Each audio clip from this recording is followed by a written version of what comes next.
"I became wet immediately I saw him," said Dion. The seat was too tight, the air too dry. Dion hated flying, but it was cheaper than therapy. She adjusted her curls with one hand, clutching her phone with the other, and stopped short. The window seat, the one she paid extra for, was already taken. He was already there, tall, quiet, broad chest beneath a black shirt. His head down, eyes on a book. Muscular forearms flexed along the armrest. A silent wall of calm. He looked up. Just a glance. Gray eyes. Cool. Focused. No smile. No words. Just a small shift so she could pass. "Thanks," she said, sliding in. No response. She buckled in, trying not to stare. But her body knew before her mind did. This man had her full attention. Dion opened a book but couldn't focus. Every shift he made, every breath, every quiet sigh, her eyes followed. He wasn't trying to be noticed. No cologne, no flash, just presence. When the turbulence hit, the cabin lights flickered. Her hand gripped the armrest. "You okay?" he asked, voice low and steady. She glanced at him. "I hate flying," she admitted. His lips barely moved. Then sleep through it. Another jolt. Her body leaned, and her head landed on his shoulder. She froze. He didn't move, didn't shrug, didn't shift. He just let her stay. Warmth spread through her, and for once, she let herself rest. She woke up slowly. His arm was still there, still steady. She blinked, disoriented for a second, then sat up. "Sorry," she whispered. He turned his head, eyes unreadable. "It's all right," he said. Just that. Nothing else. But the way he said it, calm, sure, made her stomach twist. She tucked a curl behind her ear, searching for her voice. "I'm Dion." He hesitated, then reached out his hand. Dallas. Simple. Direct. No questions. No flirting. His fingers were warm. His grip firm. She held on to that name as the plane began its descent. Dallas. They didn't exchange numbers. No social handles. No promises. But as Dion walked off that plane, she glanced back one last time. He was still seated, watching her go. Her chest tightened, not from regret, but from the quiet pull of something she couldn't name yet. Would you fall for someone whose name you didn't even know, just from how they made you feel? If you've ever felt that instant spark, tell us in the comments. Like and subscribe to hear how Dion's story unfolds, only here on Mr. Peterson Long Stories. Dion was already annoyed before boarding. Her morning had started with a missed alarm, a frantic ride through traffic, and a coffee spill across her cream blouse. She had changed into the only spare shirt in her bag, a soft lilac top that didn't match her black slacks, and she hated looking anything less than put together. The last straw. The airline had switched her seat from the window to the aisle. She had paid extra for that little square of glass. She liked watching the ground shrink beneath her, liked pressing her head against the wall, shutting out the world. Instead, she was left with 14A, a spot in the middle of the row, boxed in by strangers. By the time she reached her row, she was tired, irritated, and tempted to snap at the flight attendant. But then she saw him. He was already in the window seat, and for a moment, her frustration melted into something else entirely. The man was impossible to ignore. His build filled the narrow seat like it was never designed for someone like him.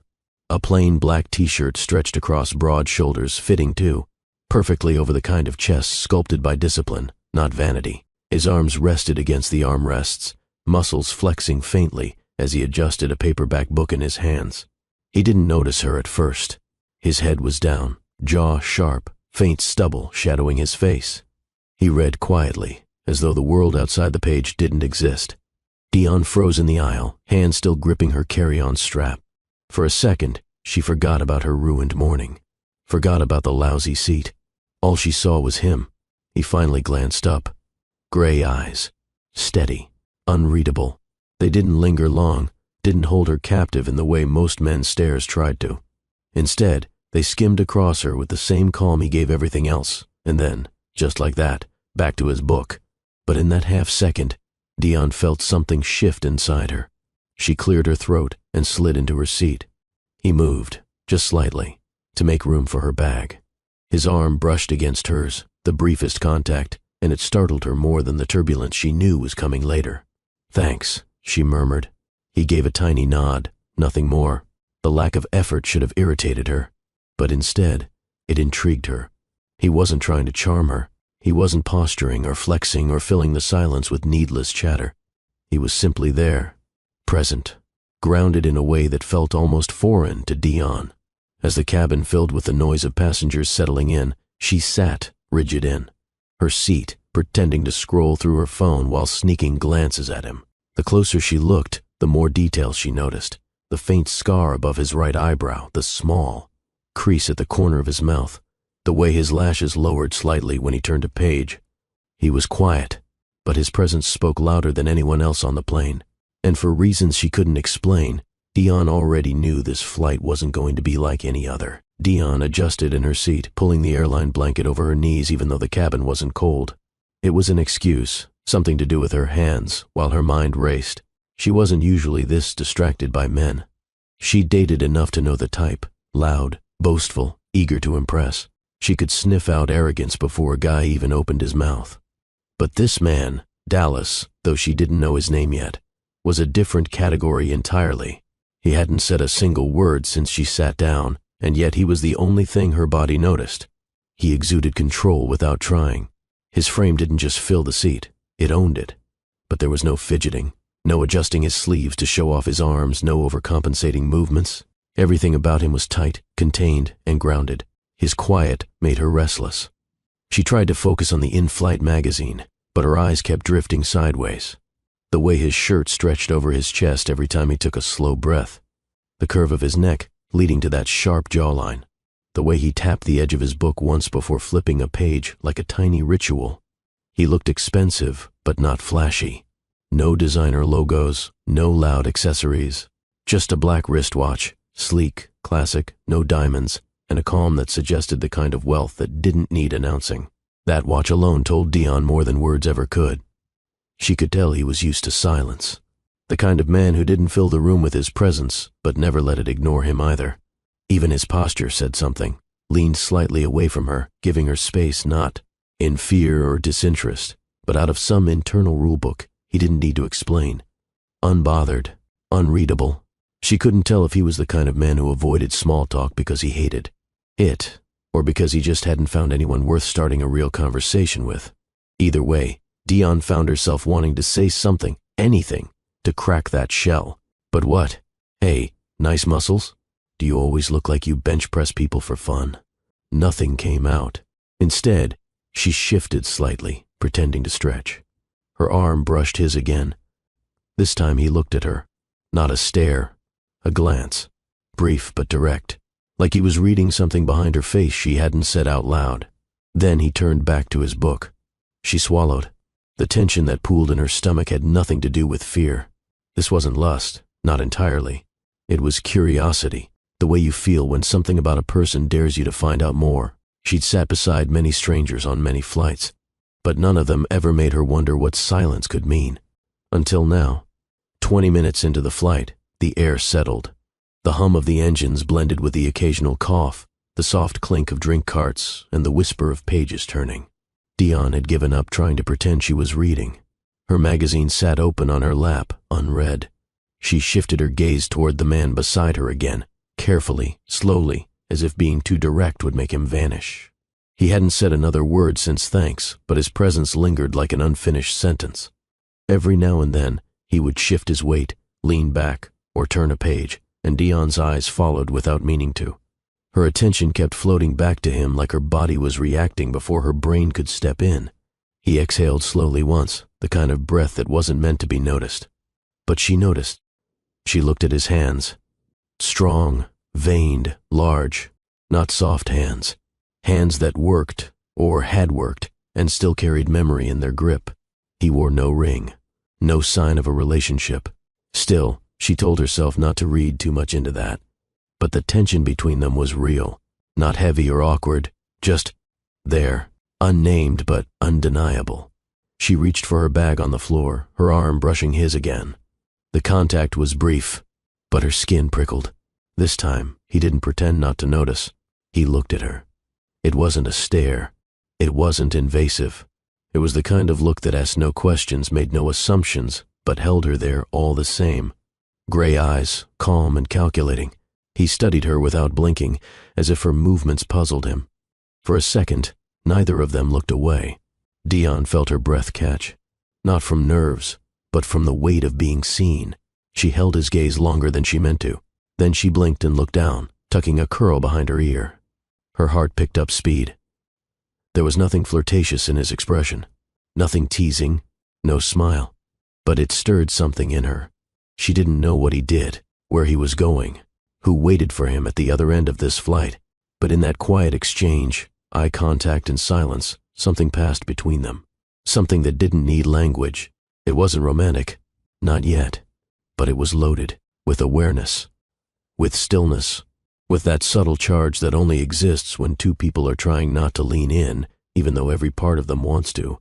She crossed her legs, tried to focus on anything else, but she could still feel his presence beside her, like warmth from the sun. Quiet, steady, unshakable. Whatever this was, it wasn't loud, but it was growing. The seatbelt sign chimed again, and the captain's voice filled the cabin, calm but cautioning. Ladies and gentlemen, we're expecting light turbulence for the next 30 minutes. Please remain seated with your seatbelts fastened. Dion stiffened. She hated turbulence, hated not being in control. She pulled the thin blanket tighter around her legs and exhaled slowly, trying to focus on her breathing.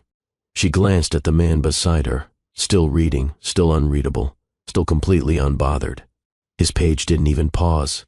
Another jolt shook the plane. Dion's fingers clenched the edge of her seat. He glanced at her again. Quiet, but attentive. "You okay?" he asked, voice even. She nodded quickly, then gave a small nervous laugh. "I hate flying," she admitted. "Then sleep through it," he said, tone calm, like it was a simple solution. His voice was low, not deep enough to command a room, but strong enough to steady her nerves. She smirked, trying to come up with a response. But the plane dipped again, and her body reacted before her brain could. Her head tipped sideways and landed squarely on his shoulder. She jolted, immediately realizing what she'd done. "Oh God, sorry." But before she could sit up, he stilled. No flinch, no sharp reaction, no pulling away. He didn't say a word. He just sat there, quiet, solid, like it was okay, like she belonged there. His shoulder was broad, warm, more comfortable than any travel pillow money could buy. For a few seconds, Dion remained frozen, unsure what the rules were in this kind of situation. But his stillness gave her permission. He wasn't tense. He wasn't cold. He was just still. She exhaled slowly. Her cheek rested more fully against him. Her body sank into the seat, surrendering to the one thing she never allowed herself to feel on planes, safe. She closed her eyes. His chest rose and fell in rhythm, steady and sure. She felt it beneath her, and for the first time on a flight, she wasn't counting seconds or scanning the aisle for flight attendants. She slept. It wasn't long, maybe 30 minutes, but when she woke up, her head was still there, on his shoulder, resting like it was hers to claim. She blinked. Sat up slowly. "I'm so sorry," she whispered. He turned his head toward her. Those eyes again, gray, calm, unreadable. "It's all right." 2 words, but they landed with weight. She wanted to say something else, anything, but her mouth didn't cooperate. Her heart was pounding, her skin hot, her fingers fidgeting with the edge of the blanket. But him? Still unreadable, still silent, still holding space like it was the easiest thing in the world. The wheels touched down with a thud. The cabin rattled, then smoothed out as the plane slowed along the runway. Seatbelt signs still on, passengers around them began the usual rustling. Stretching, waking, checking phones, reaching for bags overhead. Dion sat still. Awake now, alert, but not ready to move. Her shoulder still remembered the way he'd held it, without effort, without question. There had been no arm wrapped around her, no shift to accommodate her weight. He had just been there. It was disorienting, not because it was inappropriate, but because it felt familiar. She glanced at him again. His book was closed now. His hands rested on top of it, thumbs lightly tapping. He wasn't looking at her, but something about his stillness said he knew she was watching. The engine roared again as the plane taxied toward the gate. She swallowed and cleared her throat. I'm Dion, she said softly, not knowing why. His eyes turned toward her. Slow, direct. He didn't look surprised. He studied her face a moment, then gave a small nod. Dallas. She didn't expect him to offer a last name. She didn't offer hers. It didn't feel like that kind of moment. It wasn't casual. It wasn't romantic. It was something between. Something weighty in its silence. Passengers stood around them, unbuckling, pulling bags from overhead bins. Dion didn't move. Dallas stood first. He reached for the small leather duffel he'd stored below the seat in front of him. Smooth movements. Nothing rushed. She stood next. There was a small, strange ache in her chest, like she'd just walked through something real and didn't know how to keep it. The aisle cleared quickly. They stepped out together, the flow of the crowd forcing them forward. No words passed between them as they walked the narrow jet bridge. When they reached the gate, Dion paused. She turned slightly to say something, anything, but he had already begun to walk toward the terminal exit. Her lips parted. But she said nothing. What would she say? Wait. Give me your number? No. Too desperate. Too soon. She hesitated a moment longer, then turned toward baggage claim, feeling the air between them thicken with distance. But something made her glance back. Just once. He was still there. He hadn't left yet. He was watching her walk away, not smiling, not moving, just watching. Her heart gave a short, painful tug, and in that frozen second she knew. She wasn't done with him, not even close. It had been 3 weeks, 21 full days, and she still couldn't get him out of her head. Dion had replayed the flight more times than she cared to admit. The way his voice sounded when he asked, "You okay?" The quiet weight of his body beside hers, his shoulder beneath her cheek, his name, Dallas, echoing like a low hum in her chest. She had tried to reason it away. She didn't even know the man, not where he lived, not what he did. He hadn't flirted, hadn't asked for her number. He could have been married, or in a relationship, or maybe he just didn't care. But none of that changed what she felt when she closed her eyes and thought of him. It wasn't infatuation, not in the usual way. She'd met attractive men before. Charismatic men. Men who talked fast and looked good and made promises they had no intention of keeping. Dallas was none of that. He was quiet, still, like a safe place in a loud world. He had barely spoken to her, and yet somehow her body had trusted him enough to sleep on his arm like it had known him forever. That's what kept her up at night. Not the kiss they didn't share, not the moment that never happened, but the peace she felt next to him. She'd told her best friend about him once, just casually over drinks. Mentioned the flight, the silence, the look in his eyes. Her friend had laughed, said she was being dramatic. Girl, it was a flight. He probably doesn't even remember your name. Dion had laughed too, pretended to agree, but inside, it stayed with her. The knowing, the unfinishedness of it all. And then there was the dream. It started showing up around week 2, her standing in an airport terminal, turning slowly in circles, searching. No loudspeakers, no crowd, just empty space, and him, always out of reach. Sometimes she'd wake up breathless. Other times she'd just stare at the ceiling and wonder what it meant to long for someone she barely knew. But it wasn't obsession. She didn't rearrange her schedule for the fantasy. She didn't try to stalk him online. She simply remembered. Remembered the way he made her feel, seen without question, held without effort. She went back to her routines. Work, calls, grocery runs. But the smallest things pulled him back into focus. A book like the one he was reading. The sound of low, deep male laughter. The color gray. He was everywhere and nowhere. And every time she thought the memory would fade, it returned sharper. She didn't know what it meant, but she knew it wasn't finished.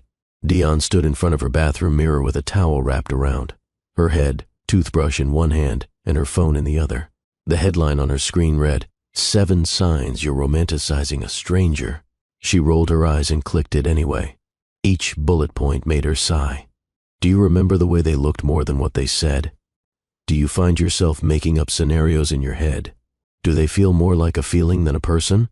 Check, check, check. She clicked her phone off and tossed it onto the counter. 3 weeks. It had been 3 whole weeks since that flight, since her head found his shoulder, since he said her name like he was sure of it. Dallas. She hadn't asked for more. No number, no last name. No look me up if you're ever in the city. But still, she thought about him. Every single day. She told herself it was the weirdness of it all. That it wasn't about him exactly. It was the feeling, the calm, the warmth, the safety that wrapped around her like a second skin for just 30 quiet minutes on a plane. But she knew better. It wasn't the idea of him. It was him. That jawline, those still gray eyes, the way he barely spoke and yet somehow communicated more than anyone else had in years. She tried to forget. Really, she did. She dove into work, picked up extra shifts, took long walks, avoided flights and even skipped brunch with friends just so she wouldn't have to talk about him.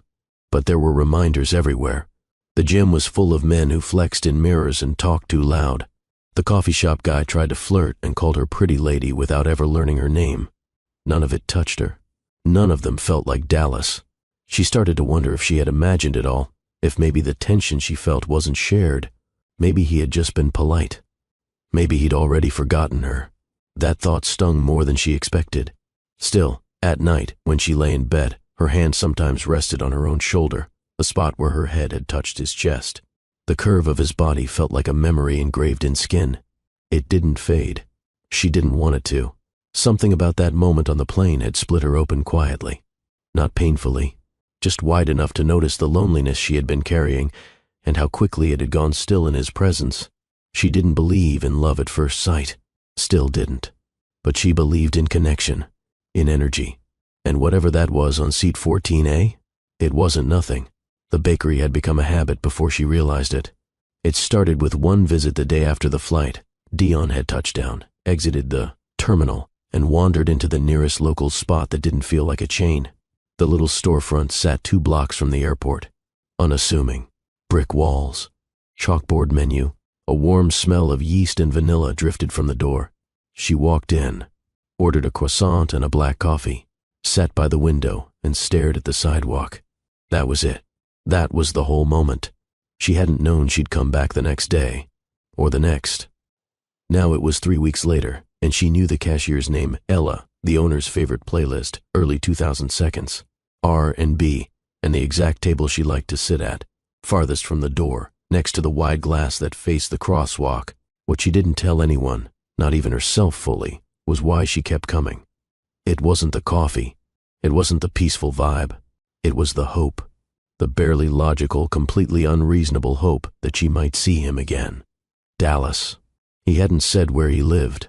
She didn't know if he was just passing through, but something about him had felt local. The way he dressed, the fact that he read a paperback instead of scrolling a phone, the way he hadn't rushed off the plane like he had anywhere urgent to be. She convinced herself he could be nearby. Maybe he worked around here. Maybe he flew often. Maybe he stopped at this exact bakery before business meetings or after them. She never asked Ella if she'd seen him. She didn't want to seem crazy, but every day she sat there in her beige trench coat or soft sweaters, sipping from the same mug, watching the entrance in her peripheral vision, waiting. She told herself it wasn't desperation. She didn't stare. She didn't loiter. She always bought something, always tipped. But the truth was, she'd started dressing a little nicer before coming. Not overly done, just intentional. A touch of gloss, a swipe of mascara, curling her hair instead of pulling it into a bun. Just in case. One time, a tall man walked in wearing gray, and she almost choked on her latte. It wasn't him. Another day, someone ordered a pastry and said his name, Dallas, but it was for a different man entirely. Still, she came back. Because when the world gave you 30 minutes that felt like peace, you didn't just forget it. You held on. Even if it made you look a little foolish. Even if it meant spending weeks in the corner of a bakery, pretending you liked croissants more than you did.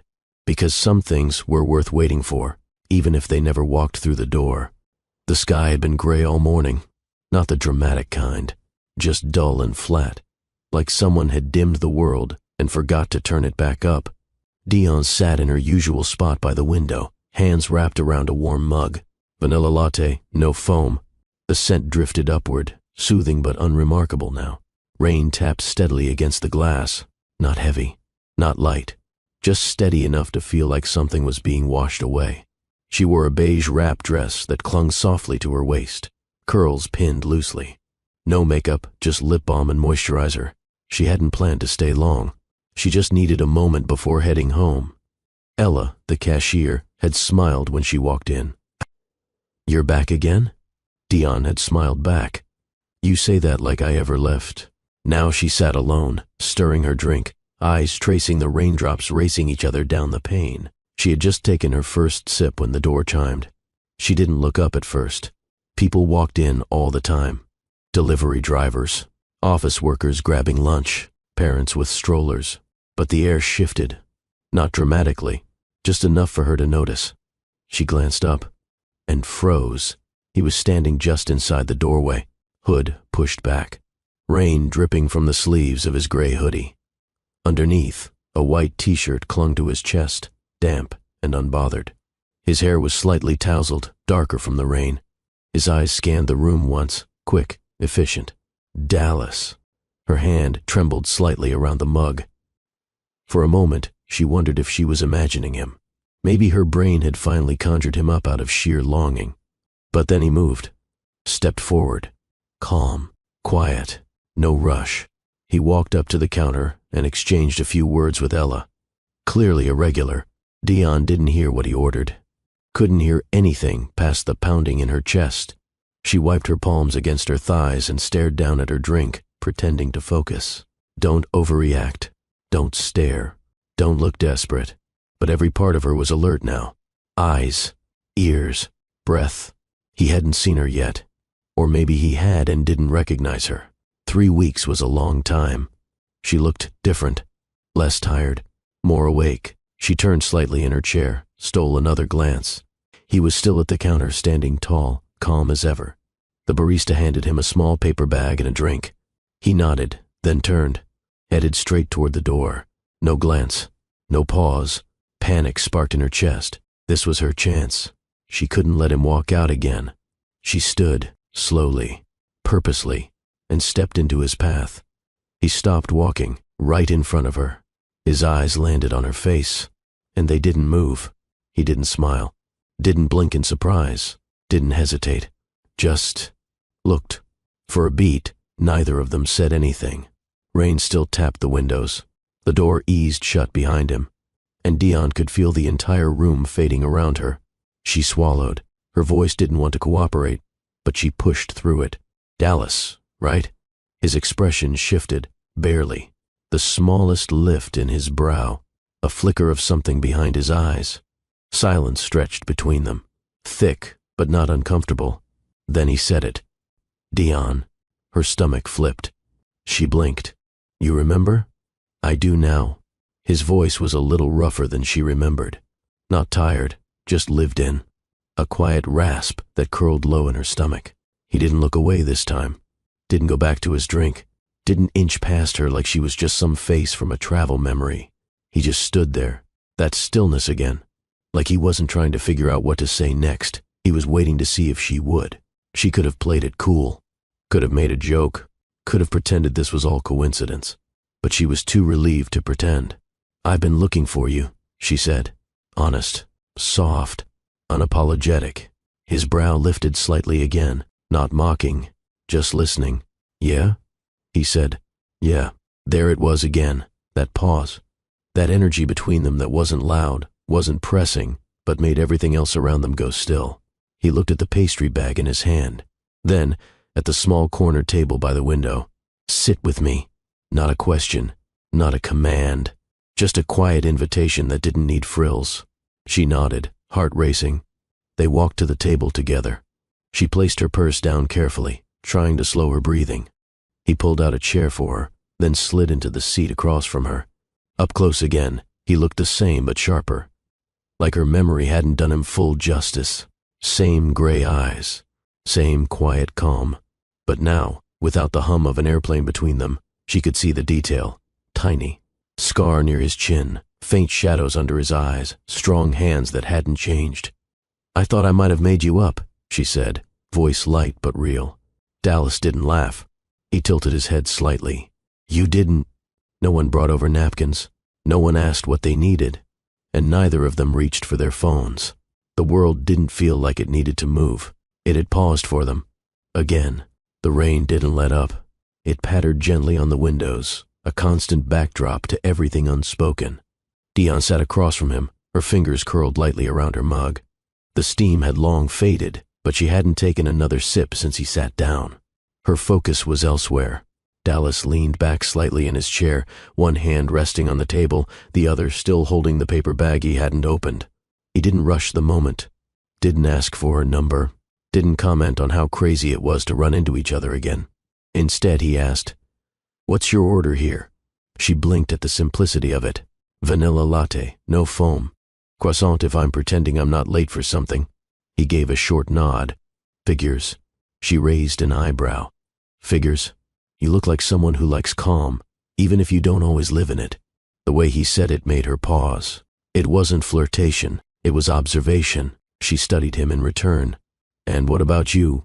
"Hot chocolate," he said. Every time. She tilted her head, surprised. "Seriously?" He nodded once. "Big guy like you, and you're ordering hot chocolate?" "Big guys get cold too," he replied, eyes holding hers. She laughed softly. It wasn't the kind of laugh that filled a room, just enough to ease her shoulders. From there, the conversation unraveled slowly, like a coat coming off one button at a time. They talked about food first, what they liked, what they didn't. He hated olives. She couldn't stand bananas. He loved lemon pastries. She told him he was a psychopath. Then came stories from childhood. She'd grown up in a small town in Georgia. He was raised outside of Denver. She talked about playing with cousins in wide-open fields. He told her about camping trips with his uncle and getting stuck in the mountains during a thunderstorm. Their words didn't run fast, but they didn't stall either. It was the kind of flow that built its own rhythm. Dion asked about his book, the one he'd been reading on the flight. He held her gaze, didn't read a word of it. She blinked. "But you look so focused." "I was trying not to look at you." Her breath caught. She didn't respond right away. That was the difference. He didn't say things for effect. He said them because they were true. For 2 hours they didn't look at the clock. They didn't notice the people around them or how the room changed. The rain outside blurred the world into softness, and inside, two strangers sat holding something that felt like the start of something real. No games, no pickup lines, just two people who felt oddly like they already knew each other, and neither of them wanted to leave. Dion never thought small talk could feel like something sacred. But this wasn't small. They weren't rushing through topics or filling silence with filler. Every question Dallas asked carried weight, not pressure, just care. "What do you wish people noticed about you first?" he asked. She blinked. No one had ever asked her that. She stalled, playing with the edge of her napkin. "That I'm soft, even if I pretend I'm not." He nodded like he understood that all too well. "What about you?" she asked. He looked out the window for a moment before answering. "That I'm paying attention. Even when I don't say much." Something about the way he said it made her chest tighten. There was no bragging in his voice, no edge. He didn't speak to impress, he spoke to connect. The rain outside began to slow, but neither of them made a move to check the time or stand. Dion rested her chin lightly on her knuckles, her curls falling forward. "Are you always this quiet?" He smirked, just barely. "Only when I'm not bored." She smiled, a little wider now. "So, I'm not boring?" "Not even close." Her cheeks warmed, but she didn't look away. It was the most natural thing, sitting across from him. She didn't feel like she had to perform. Didn't feel the urge to prove she was interesting, funny, smart. He gave space for her to just be. She told him about how she used to be afraid of thunderstorms as a kid. How she would crawl under the kitchen table with a flashlight and pretend she was camping in the dark, just to calm herself. He shared that he once ran away from home at age 9, only made it 2 blocks before realizing he forgot snacks. She laughed so hard her stomach hurt. There were no heavy confessions yet, no life-shattering stories. But every word exchanged wove something between them. Trust, curiosity, ease. She noticed the way his eyes didn't wander. He didn't check his phone once. When she spoke, he listened, really listened, like her words were worth holding on to. When their conversation drifted into silence, it didn't feel like a stop. It felt like a rest, a breath, the kind of pause that said, "We're still here." She studied his features in the quiet, the small crease between his brows, the way he tapped his thumb against the paper coffee sleeve, the clean cut of his jaw. And she felt it again, that calm she had felt on the plane, that sense that she didn't have to guard her emotions here, not with him. Time had slipped through the cracks without warning. It had only been 2 hours, but it felt like they'd known each other longer than that, like maybe the world had been circling them both, waiting for this exact collision. The clouds outside had shifted. The rain slowed to a drizzle. The soft glow of late afternoon peeked through the bakery windows, casting a muted warmth over the table. Dion blinked and glanced at the time on her phone for the first time in hours. "Wow, I didn't realize how long we've been sitting here." Dallas nodded. "Neither did I." There was no awkward scramble to end the conversation, no quick stand-up or fake yawn. Instead, they sat in that same stillness they had started with, both reluctant to be the one to break it. Finally, Dion stood. "I should head out. Beat traffic." He rose, fluid and unhurried. "Where's your car?" She motioned toward the side street. "Just around the corner." "I'll walk you," he said. Not a question, not a suggestion, just a quiet promise like every other word he spoke. Outside, the sidewalk glistened. Puddles gathered near the curb, reflecting the soft gray of the sky above. Dion clutched her coat tighter as a breeze moved past them. Dallas fell into step beside her, hands in his pockets, gaze forward. They didn't talk at first, but it didn't feel empty. It felt right, the kind of silence that needed no apology. Her heels tapped softly against the wet pavement. His footsteps were slower, heavier, but perfectly matched to hers. They reached her car, parked beneath a tree still dripping from the rain. She clicked the key fob, the headlights flashing once. She turned toward him. "So..." She started. He looked at her. Direct. Still. "I want to see you again." No hesitation. She blinked, caught off guard by the simplicity. Her chest lifted with something like relief. "So do I." His expression didn't shift much, but his eyes softened, just a bit, like she'd said something that mattered. She opened the car door, one hand gripping the handle. He stepped forward, not close, but close enough for her to hear him clearly. "Same place tomorrow?" Dion paused, then smiled. "Yeah, same place." He nodded once. No drawn-out goodbyes, no promises of forever, just that. She slipped into the driver's seat, started the engine, and adjusted her mirror. When she glanced out the window, he was still there, watching, calm, still, that quiet presence that had somehow wrapped itself around her in ways she couldn't explain. She drove off, heart thudding gently, not with nerves, but something steadier. Expectation, peace, the feeling of something real beginning. Without needing to rush, Dion sat in her car for a full minute before pulling off, not because she was stalling, but because she wanted to feel it, all of it. The air still smelled faintly of rain. Her coat clung damp against her sleeves. Her hair had frizzed a little from the humidity, and yet none of it mattered. Her pulse had slowed, not sped up. Her thoughts weren't racing. She wasn't questioning what he meant when he said, "I want to see you again." Because for the first time in a long time, something felt simple, easy, not because it lacked depth, but because it didn't demand confusion. Dallas hadn't tried to charm her, hadn't promised anything wild. He had just been present. Again. That same steadiness from the plane, the one she thought she'd never feel again, was now walking beside her into something new. She didn't know where it was going, didn't know what he did for a living, didn't know what this was yet, but she knew it wasn't nothing. And sometimes when the world gave you that, you didn't ask for more. You leaned in. She pulled away from the curb slowly, the bakery disappearing in the rear view. But this time, she wasn't looking back in search of what-ifs. She was looking ahead, toward tomorrow, toward that same corner seat by the window, toward the man who, somehow, had already managed to shift something inside her. And for once, she wasn't scared. She was ready.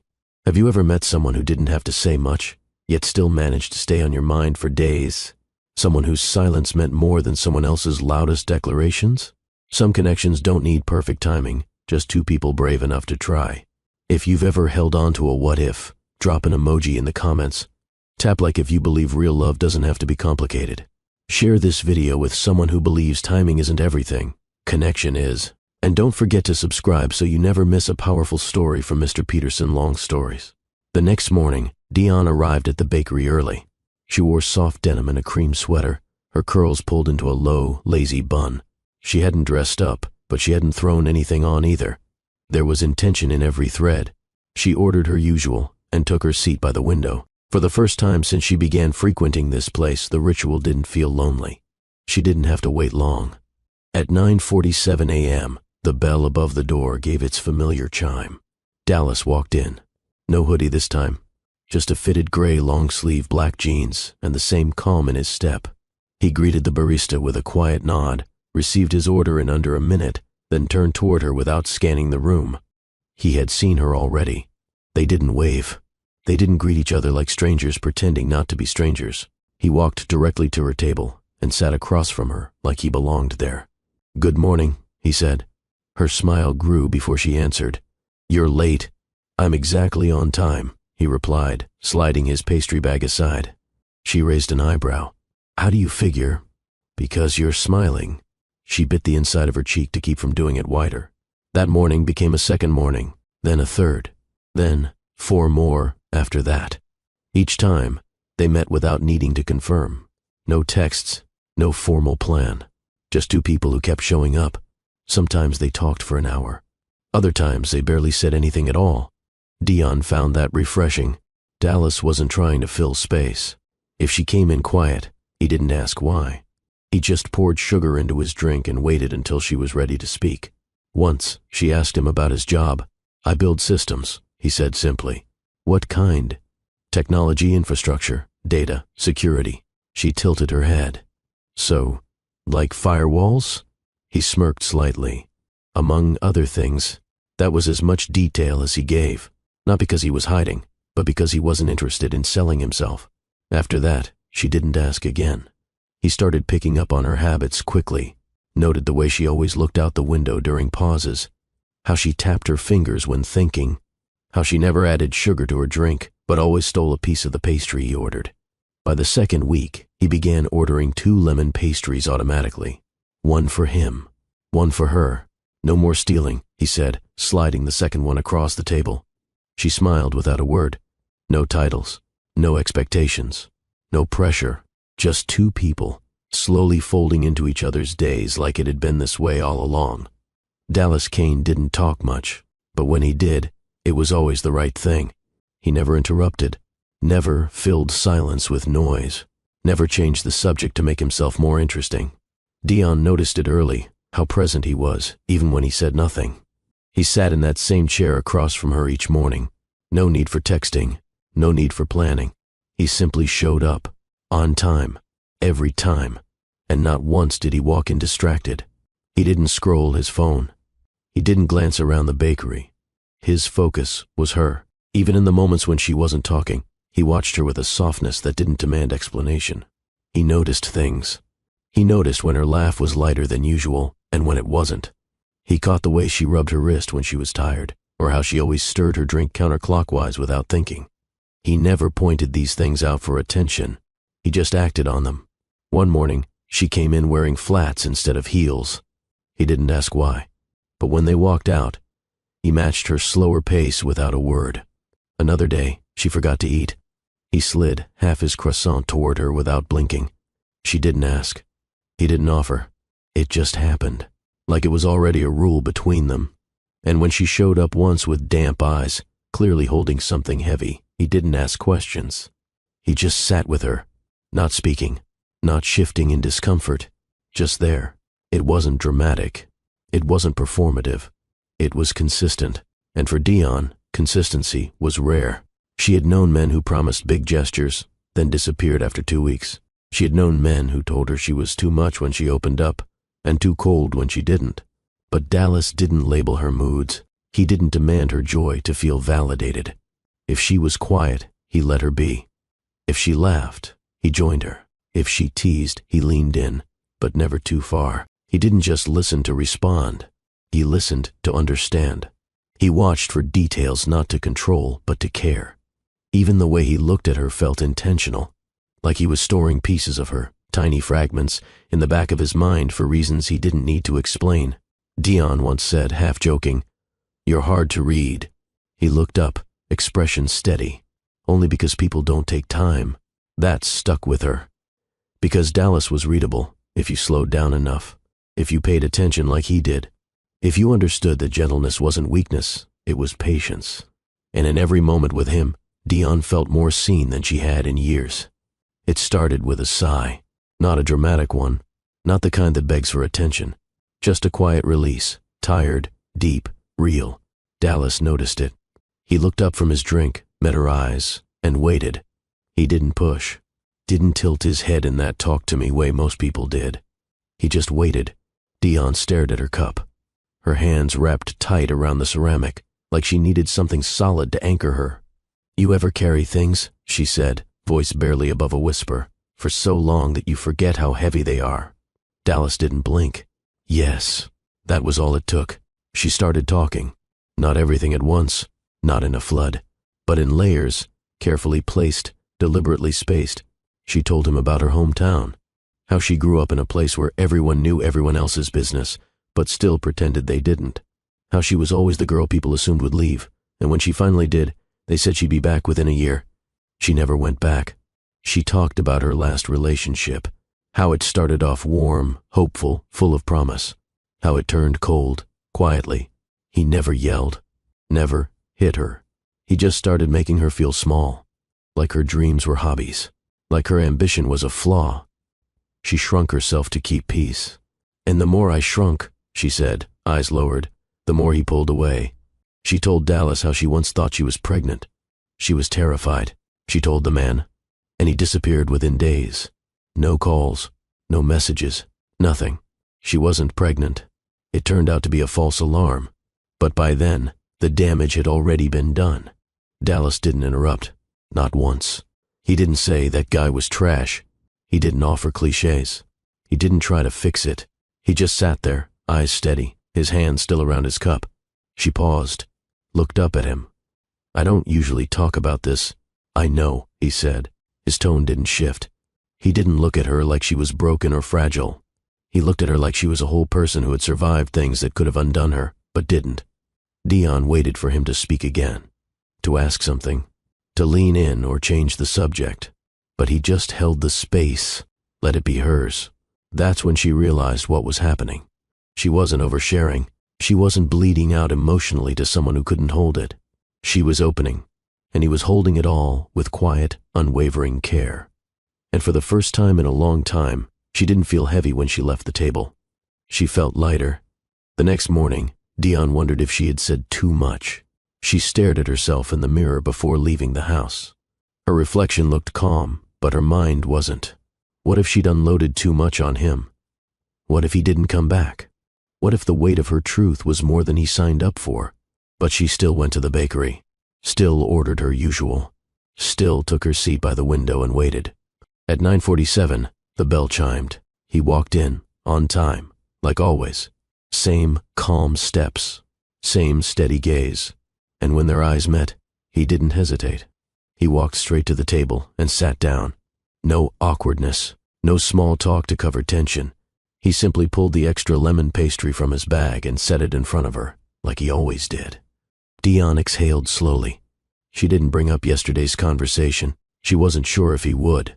But 15 minutes in, as she took a sip of her drink, he spoke. "My sister got pregnant at 19, he said, eyes focused on the cup in his hands. Dion looked up. She was scared to tell anyone, especially my mom. I found out by accident, saw the test in the trash. He paused. I sat with her all night before she said a single word. She cried for 3 hours, not because she didn't want the baby, because she already knew the father was gone. Dion didn't breathe. She raised that boy by herself, he continued. Worked 2 jobs, got her degree online, never once asked for help she didn't earn. He glanced at her then. Not dramatic, not overly emotional, just honest. Strong women deserve peace, he said. Not men who make them feel like burdens. The air between them held still for a beat. Dion's fingers curled tighter around her cup. She didn't need him to say that. But the fact that he did, that he chose that moment to let her see behind his quiet, it meant something. Dallas didn't share often, but when he did, it was never surface level. He didn't tell stories to make himself look good. He told them to build bridges. And right now, he wasn't just listening. He was standing beside her in the memory she thought would push him away. "You didn't run," she said softly. His gaze held hers. "That's not something you run from." And in that moment she knew he wasn't being kind out of pity. He wasn't treating her gently because he saw her as wounded. He was showing up, fully, because he understood what it meant to carry pain and still want to be held like a whole person. And somehow, without even touching her hand, Dallas made her feel safe again. The rain hadn't been in the forecast. It came out of nowhere, light at first, then steady, soaking the sidewalks and tapping rhythmically on the bakery's windows. Dion looked outside, then glanced down at her phone. She'd left her umbrella in the car, and her trench coat was nowhere near waterproof. Dallas noticed. "I'll walk you." She opened her mouth to argue, but stopped. She didn't want to say no. She didn't want to part ways with a wave from the door. They stepped out together, under a wide black umbrella Dallas pulled from his bag, like it was part of his daily routine. She wondered if it was. He held it low over them, and they walked shoulder to shoulder down the narrow sidewalk. The rain didn't slow. It wasn't loud, but it was persistent, wrapping the city in a quiet that muted everything but their steps. They didn't speak much. Dion glanced sideways once. His jaw was tight, focused. His free hand was in his pocket, but he moved in rhythm with her like they'd done it 1,000 times before. There was something about the silence with him that never felt empty.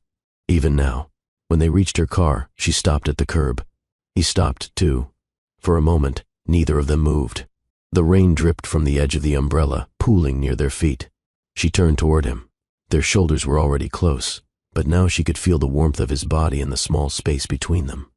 Her heart beat louder than the rain. Dallas didn't move. His eyes searched hers, not rushed, not pressing. And when he spoke, his voice was low, intentional. "I want to kiss you," he said, "but not if you're unsure." Her breath caught. The air around them felt sharper, closer. She didn't blink. "I'm not unsure," she whispered. He didn't hesitate. He stepped forward, the umbrella tipping slightly, rain landing on the back of his neck. One hand stayed holding it above them. The other, slow, careful, found her waist.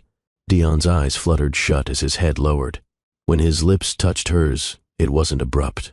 It was deliberate, anchored, real. No hunger, no rush, just warmth, pressure, a gentle pull forward. His lips moved with hers in quiet sync, not demanding more, but offering it. Her hands found the front of his shirt, clutching, not for balance, but for grounding. And when the kiss deepened slightly, it wasn't from need. It was from trust. He pulled away only slightly, his forehead resting against hers.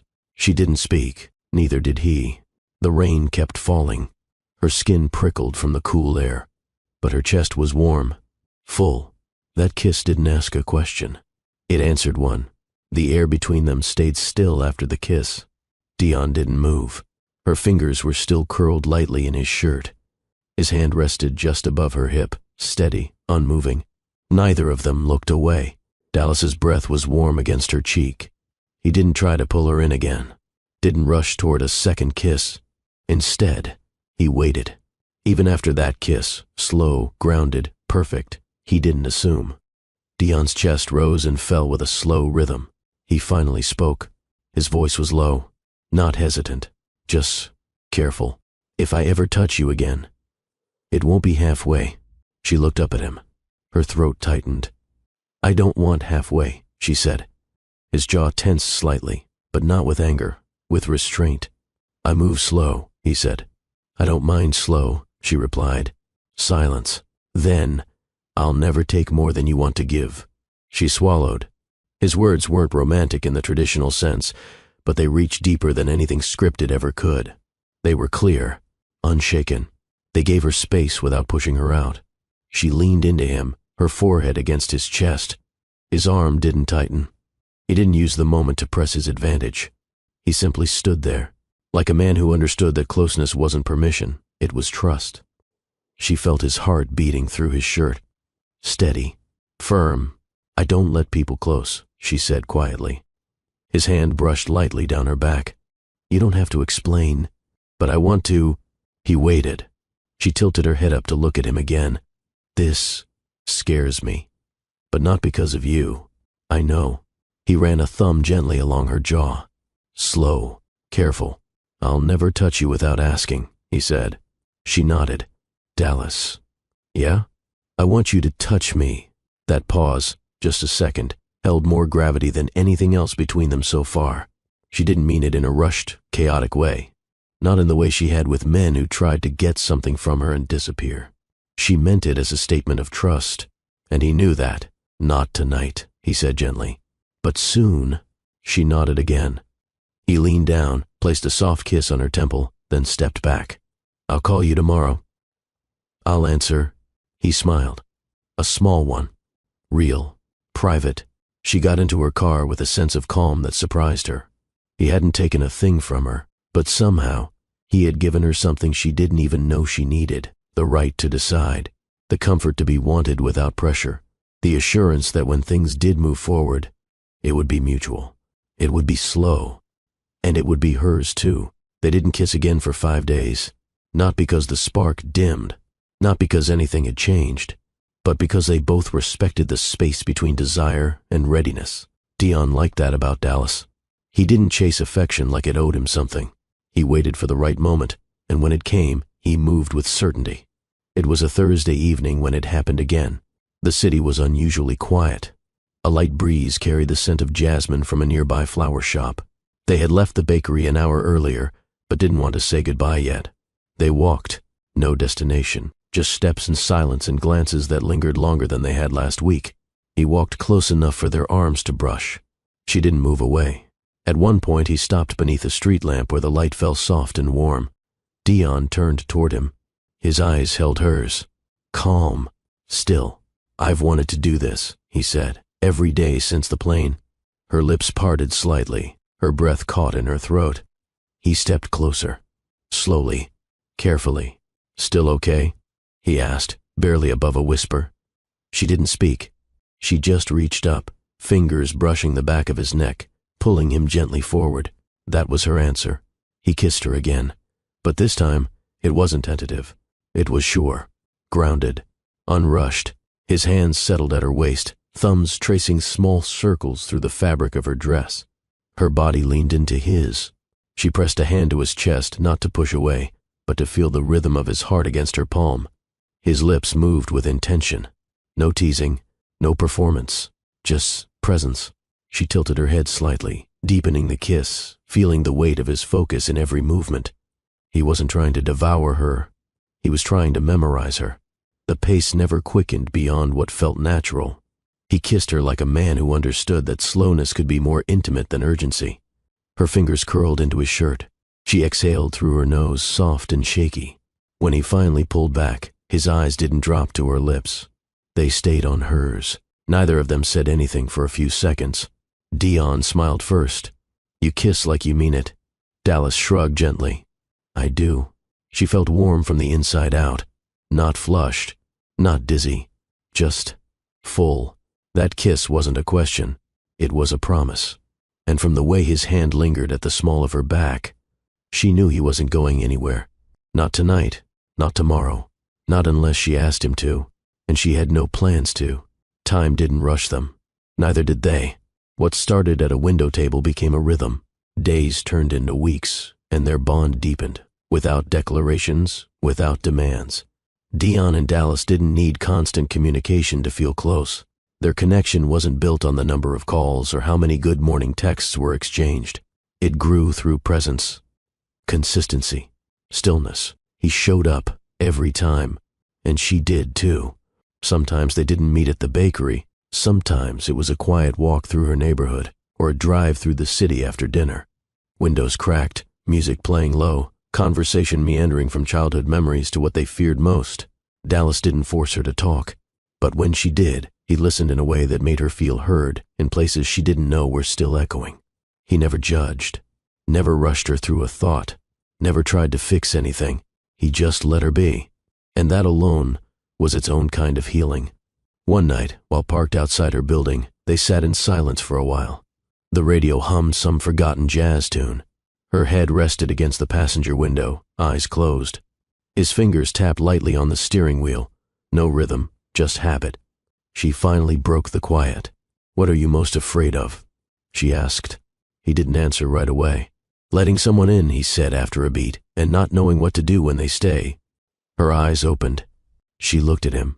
"You're doing fine so far." That was the thing about Dallas. He didn't talk about emotions easily, but when he did, he never missed. And Dion? She didn't need grand romantic speeches. She needed space to be vulnerable without paying a price for it. That's what Dallas gave her. She told him about the time her father forgot her 10th birthday, and how she had pretended it didn't bother her, then cried herself to sleep for a week. He didn't say, "That's awful." He just said, "I'm sorry he missed it. You deserved better." That was enough. They began touching more, not in big ways, but in the ways that mattered. His hand resting on the back of her neck while she spoke, her fingertips tracing his wrist while he watched her talk. Subtle, but real. No rush, no pressure, just slow unfolding. Trust built through repetition, through shared meals, through him remembering how she took her tea and her asking if he was sleeping enough. Emotional intimacy wasn't something they named. It just grew, every day, and neither of them was afraid of it anymore. Some nights, they didn't need plans.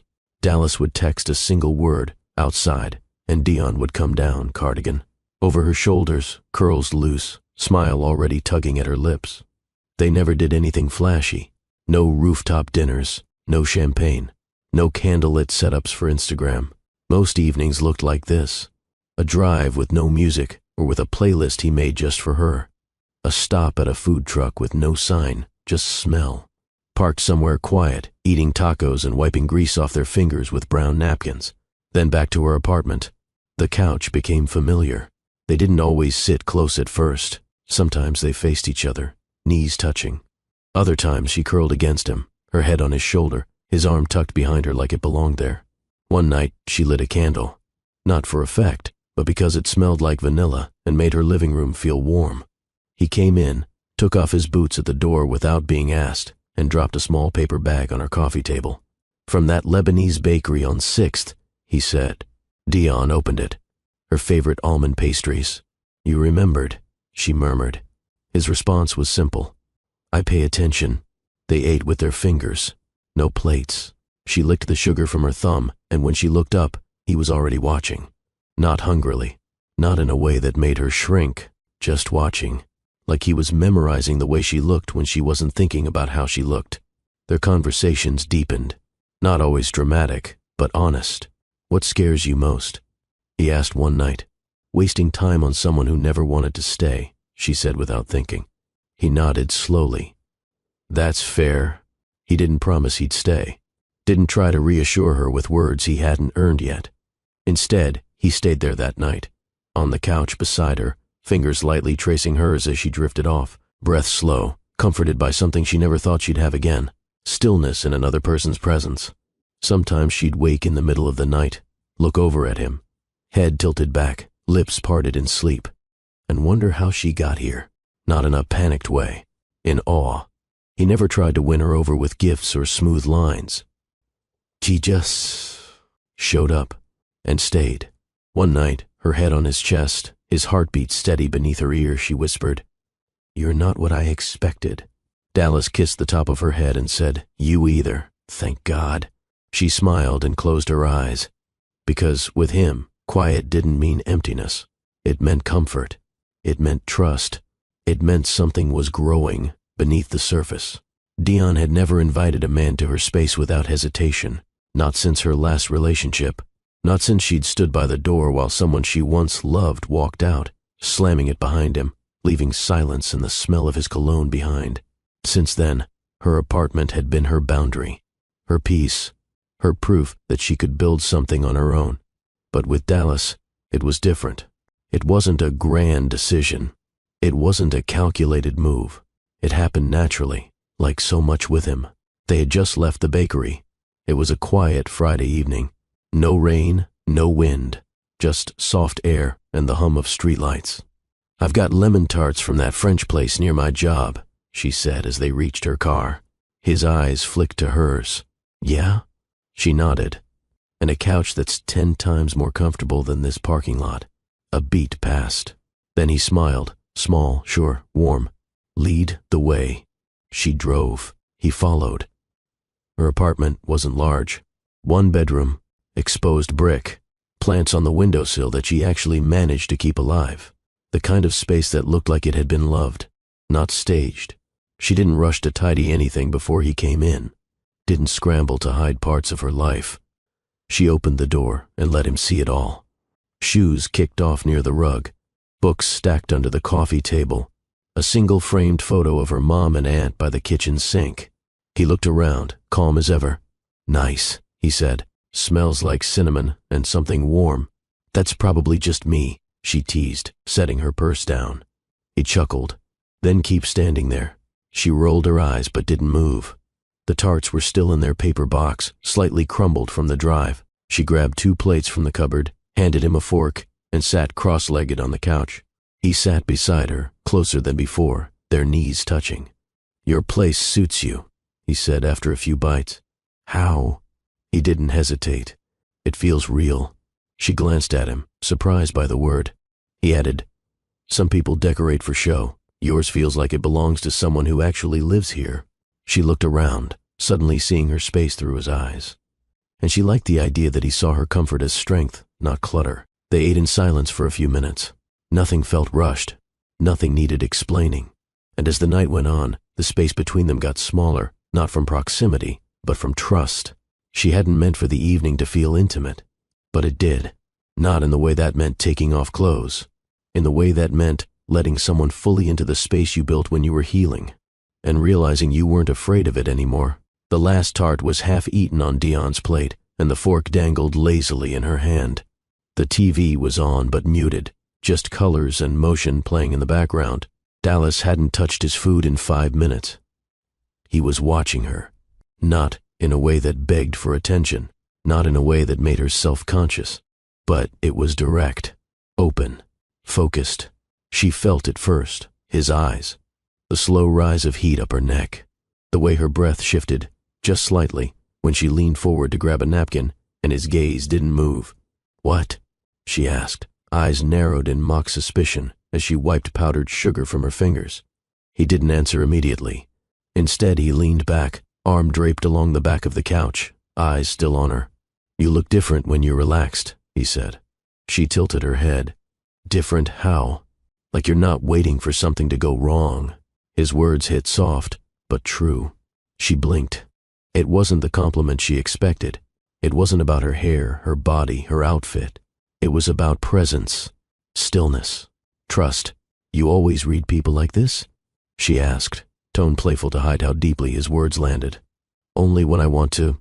She smirked. And you want to read me? Already am. There was no flirt in his tone, just fact. She set her plate aside, turned slightly toward him. All right then, what else have you read? He watched her for a moment. Thoughtful, deliberate. You overthink compliments, he said. You deflect when someone sees something you're not sure you believe about yourself. And you clean when you're anxious. She opened her mouth, then closed it. Wow, she said finally. That's unsettlingly accurate. He lifted a shoulder. You asked. Fair. She studied him now. You know what I see when I look at you? Dallas raised an eyebrow. Do I want to know? You make stillness look easy. That made him pause. She continued. Most men like you, big, quiet, controlled, they wear it like a defense. But you, it feels honest, like you don't need to be loud to matter. His face didn't change much, but his eyes softened. Then slowly, he reached forward, just enough to brush a crumb from the corner of her mouth with his thumb. The touch was barely there, but her breath hitched. Her voice dropped. You're staring again. I know. And you're not going to stop? Not if I don't have to. The space between them charged without effort. It didn't feel like escalation. It felt like a current that had always been there, finally coming to the surface. She didn't move away, didn't crack a joke, didn't flinch. She just looked back at him, letting herself be seen. And for the first time in a long time, she wasn't bracing for the moment to end. The silence between them didn't last long. It wasn't uncomfortable. It simmered. Dion shifted slightly, her legs now tucked underneath her as she faced Dallas fully. Her curls fell over one shoulder, catching the dim light of the lamp on the far end of the room. Dallas still hadn't moved, but the weight of his stare, that was loud. "You always this intense?" she asked, voice low, half teasing, half aware of what was building. He gave her a slow nod. "Only when something's worth my full attention." A beat passed. She looked down at her hands, her pulse louder than the muted television. Then back up. "What are you trying to do, Dallas?" "Nothing," he said plainly. "You invited me here. You let me in. I'm just present." She swallowed. "But you're looking at me like that." He leaned forward slightly, his voice quieter. "Like what? Like you're 2 seconds away from kissing you?" She froze. The air between them snapped. He didn't lean closer yet. He stayed still, watching her carefully. "I don't do maybes," he said, tone firm but not forceful. "So if you want me to stop, say it now." Her heart beat hard against her chest. Her lips parted, but she didn't speak. He continued, voice almost a whisper. "I don't move unless you want me to." She nodded. "Once. That was all." Dallas reached out, slowly. His hand brushed against her jaw. She tilted into it. "You're not a maybe to me," she said softly. His thumb grazed her cheek. "Say that again." "You're not a maybe," she repeated, voice firm now. And that was it. Their mouths met. Not rushed, not forced. It was slow, like a question asked and answered all at once. His hand stayed at her jaw. Hers found his shirt, fingers curling in the fabric. Their breaths synced, deep and quiet, like they'd both been holding them for too long. Every shift, every pull was measured, not because they were holding back, but because they were learning the shape of the moment. The kiss deepened. Her fingers moved up, grazing the back of his neck. He let out the softest exhale, almost a groan. And still, he didn't push, didn't rush. The way he kissed her said one thing clearly: "I'm here for more than your body." And Dion felt it in every heartbeat. By the time they pulled apart, the room felt warmer. Her skin was flushed. His hands were steady. She leaned her forehead against his and whispered, "You feel safe." He closed his eyes. "You don't know how much that means." And they sat there, breathing the same air, knowing something had shifted. Not into lust, into something slower, stronger, something neither of them would take lightly. Dallas didn't leave. Not right away. They sat on the floor, backs against the couch, her head resting on his shoulder, both of them quiet. Every now and then his fingers brushed hers. Soft, barely there. And yet, it said everything. When she turned her head to look at him, her curls brushed his cheek. He looked down at her, eyes unreadable but full. She lifted her hand, touched the curve of his jaw. He leaned into it slightly, as if that tiny gesture meant more than words. "You didn't kiss me just to see what it felt like, did you?" she asked, voice low. "No." "Then why?" Dallas tilted his head, brushing a thumb along her wrist. "Because I've wanted to since the plane," he said. "But I wanted to do it right."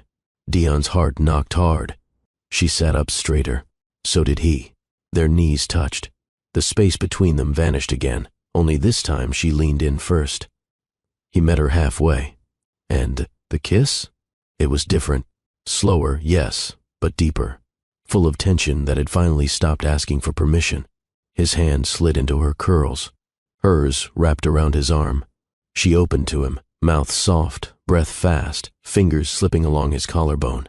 He pulled her closer, pressing her against him as if afraid the moment might break. They kissed like they knew it wouldn't stop there. Like the air between them had decided it was tired of being empty. Dion shifted, one leg sliding over his, straddling him. He let out a low groan, not desperate, but raw. His hands gripped her waist, not to control her, to steady himself. Her mouth moved over his, deliberate, heated, hungry. She whispered his name against his lips. He responded with hers, spoken like a vow. Still, neither of them moved too fast. Everything was careful, consensual. Dallas pulled back slightly, his forehead resting against hers. His voice came out ragged. "If we keep going." She nodded. "I know. You sure?" She kissed him again, softer this time, slower, I trust you, she said. He smiled, breath still unsteady. I don't want you to think this is a step, he said. This isn't just heat for me. Her fingers slid down to his chest. I know, she said again. And she did, because no kiss had ever made her feel so chosen, so seen, so completely respected. They kissed again and again, until her lips were swollen, his hands trembling, and the room had narrowed down to two people learning how desire and care could exist in the same breath. When she finally shifted off his lap, their eyes locked. No words, none needed, only the pulse of something inevitable, growing, but not rushing. The air felt heavier now, not uncomfortable, just charged, as if both their bodies were speaking louder than their mouths could. Dallas stood first, offering Dion his hand. She took it. Their fingers stayed laced as they moved toward the couch, neither of them saying what they both knew. They didn't need to. She sat. He joined her, close but not pressing. Her knee touched his thigh. His hand rested beside hers, not quite reaching, not quite pulling away. Silence stretched, not awkward, not tense, just full of want, full of restraint, full of a mutual understanding that they were towing the edge of something sacred. She looked at him. I haven't done this in a while, she said softly. He turned to face her. Me neither. Their eyes held. I don't want you to think I'm unsure, she added. I don't, he said. But I need to know what you want. Dion leaned her head back, thinking. Then she turned toward him again, her voice quieter. I want you to know me first, all of me. His eyes didn't blink. That's what I want too. She exhaled slowly, the tension easing from her shoulders. He leaned in again, pressed a slow kiss to her cheek, then another to her jaw. Gentle, careful. Her eyes closed. His mouth moved to her neck, soft and warm. Her fingers curled into his shirt. He stopped, pulled back. She opened her eyes. I want you, he said. But not until you're sure it's love, not comfort, not loneliness, not attraction. Her throat tightened. It's not any of those things, she whispered. Then when it's time, I'll know, he said, because you'll be the one to say it. She nodded. He pulled her gently against his chest, wrapped both arms around her like she was already his. She settled into him, her cheek against his shoulder, her heartbeat slowing. The warmth between them didn't fade. It settled. No urgency, no rushing, just skin, closeness, and understanding. They stayed like that for a while, until the moonlight shifted on the floor, until the hunger quieted into something deeper, something that asked to be nourished with time, not taken in a hurry. Eventually, he kissed the top of her head. I should go, he whispered. She didn't stop him, but when he stood and she walked him to the door, his hand lingered at her waist. He kissed her again, slow, long, a promise without a timeline. And when the door closed, Dion leaned against it, heart full, lips tingling, body aching, but not empty, because for the first time she hadn't been touched and left wanting. She had been seen and left waiting, by choice. The next morning, Dion didn't wake up feeling used or unsure. She felt grounded, wanted, but respected. She replayed every second from last night, his hands, his words, the way. He looked at her like she was something sacred, not a passing thrill. She smiled into her pillow. By noon, Dallas texted, I'm outside. Didn't want to assume. Should I stay or come back later? Dion peeked out her window. There he was, leaning against his black SUV, hoodie, sweatpants, head down, hands in his pockets, a man who looked like he could own the street, waiting like a boy unsure if he should knock. She texted back, stay. They walked around the block. Nothing planned, but every step felt like more than exercise. It felt like building something. You didn't have to come, she said, glancing at him. I know, he replied, but I couldn't stay away. She gave him a look, half warning, half curious. Dallas stopped walking. I want to make something clear, he said. About last night. She froze. Okay. He turned fully to her. That wasn't me testing the waters. That wasn't me checking how far I could go. She stayed quiet. He stepped closer, voice low. When we get to that place, and we will, it won't be because we're caught in a moment. It won't be after wine or late-night tension. Dion raised her chin. Then what? It'll be with full intention, he said, because I'll know your heart wants it as much as your body does, and I'll give you all of me, not pieces, not pressure. Her throat tightened. No one had ever told her that before. Most men rushed in, then disappeared just as fast, leaving her to put herself back together. But Dallas? He was different. You always say things like that? She asked, half teasing, trying not to fall too fast. He smirked. Only when I mean them. They kept walking. Later, as they sat on a bench near a small park, kids playing in the distance, she leaned against his side. Have you always been this slow? She asked. He chuckled. I used to be fast, too fast. That's why I slowed down. She looked up at him. What changed? He met her eyes. I lost someone who deserved better. Dion felt that in her chest. Not jealousy, not worry, just truth. You won't lose me, she said, as long as you keep showing up like this. He took her hand. Then I won't stop. And right there, on that worn-down bench with nothing dramatic or flashy, Dion believed him, not because he said the right things, but because he said them with no agenda and followed them with presence. 3 nights later, Dion's apartment held a different kind of quiet. It wasn't emptiness, but familiarity. The sofa cushions wore the shape of where he sat. The candles she'd lit earlier still held a faint scent of vanilla and warmth. Dion sat at the window reading a paper and sipping chamomile tea, her face soft in the glow of streetlights. Her phone vibrated quietly on the table. It was him. Coming over? Dallas. She paused, considered the moment. Past nights had been careful, present, paced. But tonight, she wanted rest. She wanted surrender. She typed back, yes. There was something lovely and deliberate in that simple acceptance. Minutes later, he knocked. Soft, intentional. She opened the door to shirtless shoulders and caring eyes. He stepped inside like he'd always belonged. No grand gesture, no dramatic entrance, just presence. They sat together in the living room, the lamp casting gentle shadows. She wore a loose gray tee, he, simple joggers. No frills, no pretense, just calm. They didn't speak at first. His gaze took in the room, books, pillows, the quiet energy she had built to protect herself. Then he looked at her. You okay? He asked, voice low. She nodded.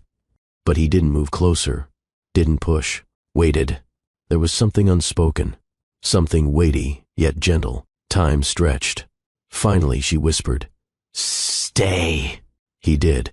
And that waiting, unrushed, centered, laid the groundwork for what came next. Dion moved through her space differently that night. She wasn't performing. She wasn't guarding herself. She moved with ease, barefoot soft steps on the hardwood, her natural curls pulled into a loose puff. Her skin glowed without effort, and her eyes didn't dodge his. Not once. Dallas sat on the edge of the couch, his forearms resting on his knees, watching her, quietly, respectfully. She turned toward him, holding a fresh glass of water. You want something else? She asked. He shook his head. Only if you do. She smiled. It was the kind of smile women give when they've made a decision, not out of pressure, but peace. Dion sat beside him. Not across, not at a distance. Beside, close. Her leg brushed his. He didn't flinch or lean in. He let her control the gravity between them. You always sit like that? She teased, tilting her head. He chuckled. Like what? Like you're afraid to relax. He leaned back slowly, exhaling. I'm trying to give you space. She nodded. You don't have to try that hard. The words lingered. She reached for his hand, fingers cool, palm warm. She traced the lines there like she was reading them. Did you ever think, she said, you'd meet someone like this? Dallas looked at her. Not like this, no. Their hands stayed locked, not in tension, but comfort. She leaned into his side, and he adjusted naturally, one arm wrapping around her, the other still holding her hand. I thought I had to prove myself to be worthy of this, she whispered. He looked down at her. You don't. You never did. Silence returned, but not awkwardly. This was a different silence. A shared one. A safe one. She rested her head on his chest. His heartbeat was steady. They didn't kiss. Not yet. There was no rush to cross that line, because the intimacy wasn't in their bodies touching. It was in the way they didn't need anything else in that moment. She was fully herself. He saw all of her, and neither flinched. When she finally looked up and met his gaze, he wasn't smiling, but his eyes were warm, open. Dion inhaled softly. "I want you to stay, but I need you to promise me something." "Name it," he said. "That you'll still look at me like this tomorrow." He didn't answer with words. He pulled her hand to his lips and kissed it, slow, with intention. "You'll see," he said, and with that, something shifted between them. Not a spark, but a door, quietly opening.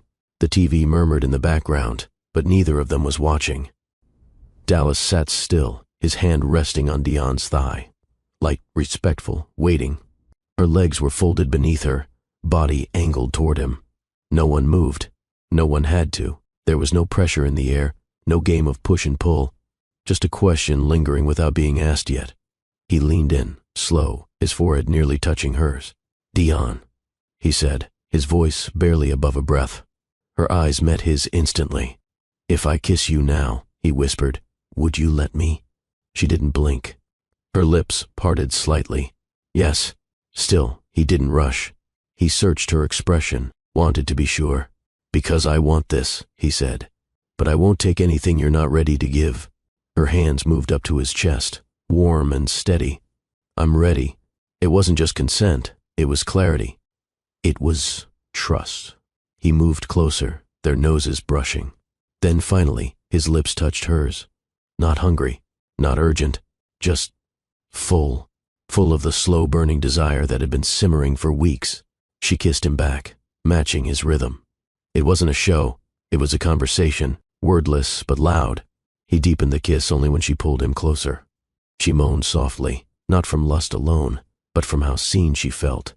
He didn't kiss her like she was fragile. He kissed her like she was real, strong, worth savoring. When their lips parted, he rested his forehead against hers. Her fingers still curled into the front of his shirt. "That felt right?" he asked. She nodded. They stayed close, breathing the same air. No fireworks, no chaos, just presence. Dallas brushed a hand along her jaw. "If I touch you more, you'll stop me when you need to." "Only if I need to," she said. "But I don't think I will." His hand moved to her waist, gripping gently. Her body leaned into his like it had been waiting its whole life to belong somewhere. To someone. Dion had been kissed before. But this was the first time she'd been asked to be kissed. And the first time she said yes, not because of wine or charm or fear of regret, but because the moment had earned it. He didn't lift her like in the movies. He didn't pin her against walls or rip her shirt off. Dallas stood slowly and extended his hand. "Come with me." Dion slid her fingers into his. They walked silently through the hallway toward her room. The soft thud of their feet on the wooden floor, the only sound. Inside, her bed was made. Not perfectly, but honestly. Tossed pillows, warm sheets, one book open on the nightstand. She climbed in without a word, shifting to the center of the mattress. Dallas didn't follow immediately. He stood there, looking at her. Not with hunger, but with depth. "I want you to know," he said, pulling his shirt over his head. "This isn't something I take lightly." "I know," Dion whispered, pulling the sheets back. He joined her. The bed creaked quietly. Their bodies aligned under the dim light of the small bedside lamp. No music, no distractions, just them. Dallas leaned in and kissed her again. This time, he took his time. His hand moved from her waist to her hip, to her thigh. Everything with care. She let her hands explore his back, her fingertips tracing along his spine. He was solid, muscle and warmth. But it wasn't his body that made her feel safe. It was how patient he was, how steady. He paused as he peeled her shirt over her head, looked into her eyes, searching. "You okay?" "Yes," she said, meaning it. He kissed her collarbone, then her shoulder, as if learning each part of her like a language. His hands didn't rush. His mouth didn't devour. He studied her, honored her. And when he finally moved between her legs, asking again, quietly, just with his eyes, she nodded, her breath shaking but sure. The first entry was slow, measured. He held her hips, his thumb stroking her skin as they adjusted together. She gasped once, softly, but didn't pull away. Instead, she pulled him closer. They moved in rhythm. uncoordinated at first, but then fluid, as if their bodies had known this dance long before tonight. No commands, no noise for the sake of it, only breathing, only feeling. She wrapped her arms around his neck, eyes fluttering closed. Dallas kissed her cheek, her ear, her temple, holding her like something sacred. And when he finally came, he didn't groan or curse. He held her tighter, pressed his forehead to hers, and whispered, "Thank you," as if he knew she hadn't just shared her body. She'd shared her story. They didn't roll over and fall asleep. They didn't rush to clean up or joke awkwardly. Instead, Dallas reached for the blanket and gently covered Dion's bare shoulder. His fingers smoothed along her arm, tender and slow. She was still catching her breath, lips parted, eyes wide with emotion more than exertion. He looked at her like he wasn't finished seeing her yet. Not her body. Her. Dion turned slightly, resting on her side. Her arm draped across his chest. His skin was warm, heartbeat steady beneath her hand. He kissed her forehead and whispered, "You okay?" She nodded, but her throat caught. No one had asked her that after, not ever. Not with sincerity, not with softness. Dallas stroked her hair, then moved his hand down to her lower back. "You didn't have to give me that." She looked up, puzzled. "Give you what?" "That part of you. That trust." His voice cracked just a little. "You didn't take anything, Dallas. You earned it." A small smile tugged at his lips. Not smug, grateful. He pulled her closer. Their legs tangled, skin warm against skin. But the room didn't feel charged with leftover heat. It felt full. "I don't want this to be something we look back on and pretend didn't happen," he said. "It won't be." "You sure? Are you?" "I've never been more sure of anything," he replied. She studied him for a long second. He wasn't giving a performance. He wasn't looking for the next thrill. He was present, emotionally awake. She pressed her hand to his chest, feeling the rise and fall of his breath. "You make me feel like I'm not too much," she said, voice low. He turned to her, eyes serious. "You're not too much. You're everything." She blinked hard. They lay there, quiet again, but not distant. Their silence was a conversation of its own. He didn't grab his phone. He didn't turn away. He ran his fingers along her arm, over her wrist, then gently kissed the inside of it. "You don't have to rush to define anything," he said. "I'm not going anywhere." Dion smiled, buried her face in his neck, and exhaled. "Okay," she whispered. For the first time in years, she believed it. The night didn't end after their first time. It paused. It softened. Their bodies rested, but the pull between them didn't loosen. It thickened, like gravity. Dion lay with her head on Dallas's chest, eyes closed, fingers tracing lazy lines along his ribs. Dallas had one hand behind his head, the other around her waist. He hadn't stopped touching her since the first time. Not in a possessive way, just steady, grounding. "I thought I'd be more nervous," she whispered. "You weren't?" "Not with you." His hand stilled, pressing gently into her skin. "Good. That's all I ever wanted, for you to feel safe." She shifted upward, meeting his gaze again. "Do you feel safe?" he asked, then chuckled softly. "I feel home." That word hit her in the center of her chest. Their lips met again, slower this time. Not cautious, but more deliberate. Like the first kiss had opened a door, and now they were walking through it, together. Dion rolled onto him. Dallas's hands gripped her hips instinctively, but he paused. "You sure?" She kissed his neck. "I'm not just sure. I want this." That was all he needed. He shifted her gently beneath him, their bodies already familiar now, but still full of wonder. This time, the heat started slow. Their movements were less uncertain, more rhythm, more breath, more knowing. He moved inside her again, and they both sighed at the contact. But this time, it wasn't about discovery. It was about depth, about presence. Dallas kissed her with intent, not fire. His eyes stayed open, watching her, memorizing every expression. Dion clung to him, not out of fear or need, but because she wanted to. Because it felt right to be held by someone who wasn't pretending. She spoke his name in a low voice that made him groan softly. Not loud, not performative, just real. He responded with a whisper of her own name, and when their hands found each other's, fingers locked tight, the room felt still. Like nothing else existed. Their pace slowed, lengthened. Dallas rested his forehead against hers, their breaths mixing, sweat beating at his temple. Neither one wanted it to end. When he finally released again, it wasn't with intensity, it was with closeness. His body shuddered softly, and he kissed her shoulder as if anchoring himself back to her. They didn't speak for a while, but they didn't need to. Dion lay against him, heart full, not just from the way he moved, but from the way he stayed. The second time left them both still and quiet. Dion rested with her back against Dallas's chest, his arm around her waist, their fingers laced. Rain tapped gently on the window, casting shadows that danced along the walls. The city was hushed, like the world outside understood not to interrupt. Dallas kissed the back of her shoulder. "You good?" She turned her head slightly, smiling. "I'm more than good." He held her a little tighter, not wanting the moment to slip. But he felt something too, a shift, the kind that made a man want to say something, even when it scared him. She caught it, the subtle tension in his arm, the way his fingers paused mid-stroke on her hip. "What?" she asked softly. He took a breath. "I don't want to mess this up," he said. "You matter too much." She blinked, lips parting. "Dallas." He didn't let her finish. "I know people say don't fall like it's a warning," he whispered. "But I'm not afraid of you falling." He moved his hand up to her jaw, turning her gently so they were face to face again. His voice dropped even lower. "Don't fall," he said. "Let me meet you where you are." Her eyes filled with something unspoken. Not fear, not confusion, just understanding. "Meet me?" she echoed, halfway, whole way. "Wherever you are, Dion." She touched his chest. "No man's ever said that to me." He kissed her again, this time on her cheek, then her jaw, then just beside her lips. That's because they weren't listening. She inhaled deeply.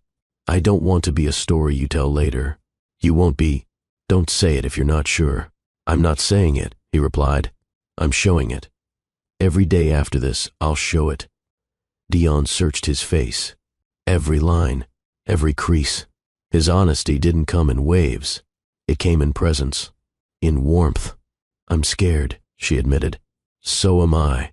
But you're still here." "I'm not going anywhere," he said. "So, if you're gonna fall, just know I'm already standing right here." She kissed him this time. Not slow, not fast, just certain. They curled into each other again, not because of the cold, but because closeness wasn't a luxury, it was necessary. Dallas stroked her spine gently as her eyes closed. "You don't have to fall," he whispered one last time. "I already did," she murmured back, just before sleep pulled her under. They didn't move fast. They moved real. Dallas didn't come with loud declarations or timelines. Dion didn't ask for labels. What grew between them happened without announcement. It wasn't explosive. It was steady. Their days started blending. Some mornings, Dion would wake up in her apartment, reach over, and his arm would already be there. Other times, she'd find herself in his penthouse, curled under soft white sheets, while he made her eggs just the way she liked. He never made a big deal of it. Neither did she. They were simply together. Dion's toothbrush showed up next to his without a conversation. His cologne sat on her dresser without explanation. Their clothes ended up in the same hamper. Groceries? They did it together. Her oat milk, his protein bars. Their lives braided into one without even noticing when the strand began. It was peaceful. Dallas didn't interrupt her peace. He added to it. When she needed silence, he gave her space. When she needed arms, he opened them without question. At night, they'd lie on the couch, her legs over his lap, her fingers tracing the lines of his jaw. Sometimes they'd talk about nothing. Other times, she'd tell him stories about growing up in Georgia, how her mom used to braid her hair on Sunday nights before school. Dallas listened. He didn't interrupt. He didn't try to fix her memories or insert himself into them. He just made room for them.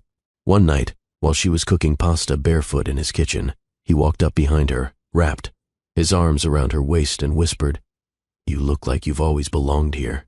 She smiled. "I feel like I do." That was how it was.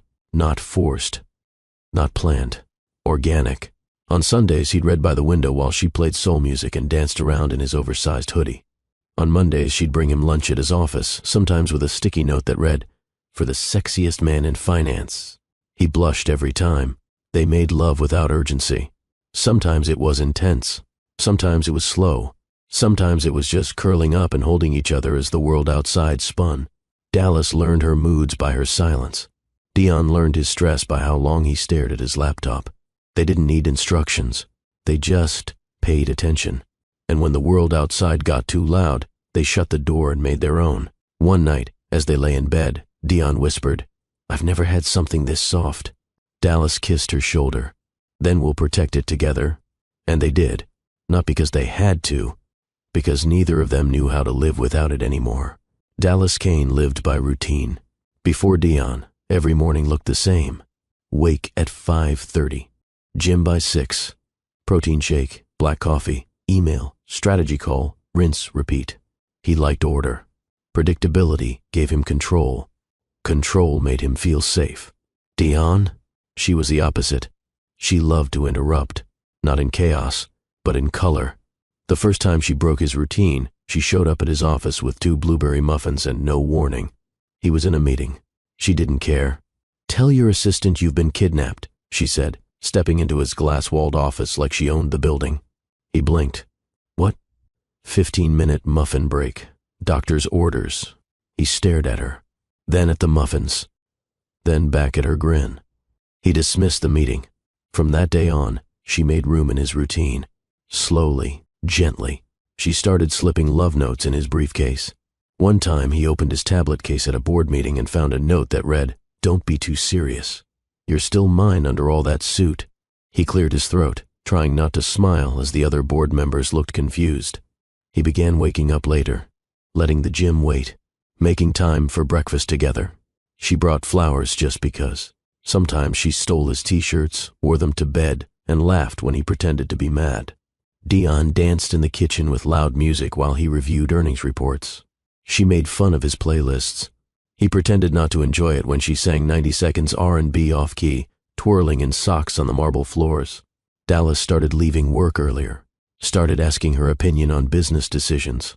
He built her a reading nook in his penthouse, bought her favorite teas without asking, sent her articles about things she once mentioned in passing, like black-owned art galleries and mid-century furniture.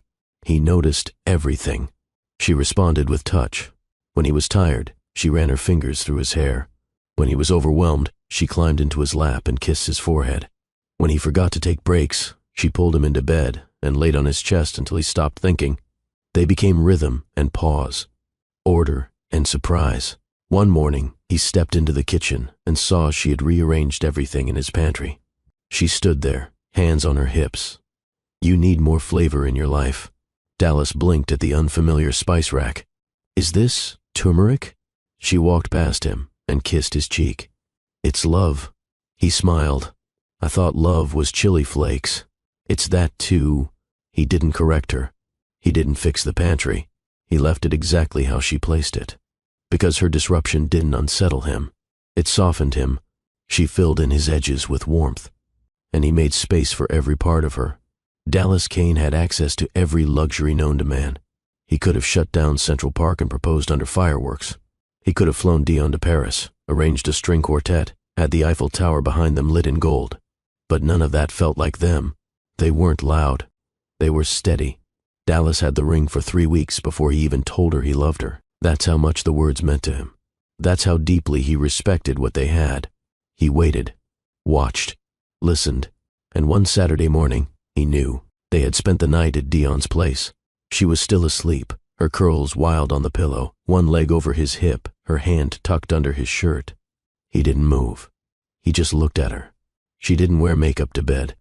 She didn't try to look perfect. She just was, and he couldn't imagine waking up any other way. He carefully slipped from under her arm, tiptoed to her kitchen and made coffee. Then he sat at her table with a pen and a blank note card. He wrote, "I don't want perfect. I want ours," folded it, slid the ring inside the envelope. No speech, no pressure. When she came out later, still in his t-shirt, rubbing her eyes, he handed it to her. "What's this?" "Something I should have said the night we met." She opened it slowly, read the note, looked at the ring, then back at him. Tears hit her eyes before words did. Are you? Dallas stepped closer. "I'm not asking you to change anything. I'm asking if I can stay exactly where you already let me in." Dion laughed through her tears. You're serious? He nodded once. She looked down at the ring. It's not even in a box. It's in a promise. She didn't say yes. She jumped into his arms. He held her, tight, spinning once in that tiny kitchen. No photographers? She teased. Nope.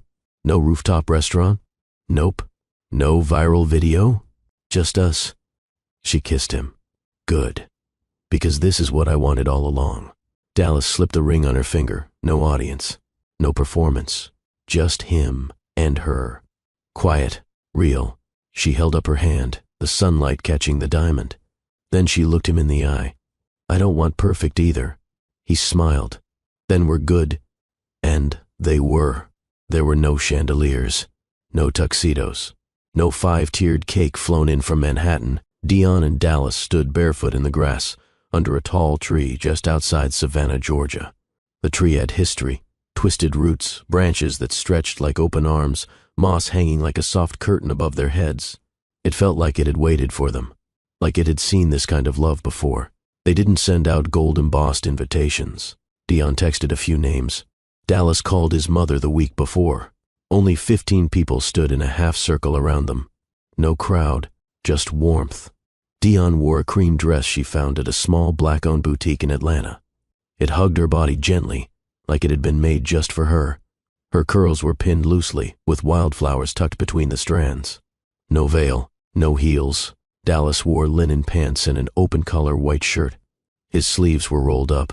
His hands never left hers.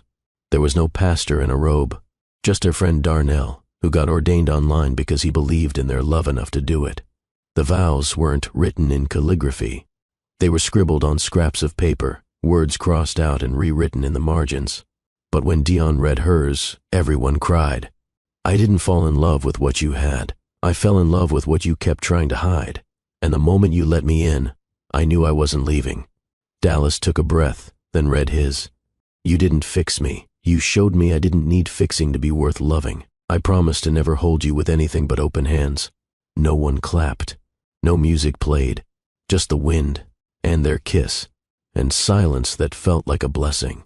Afterward, they sat on picnic blankets, ate fried chicken, cornbread, and Dion's grandma's peach cobbler.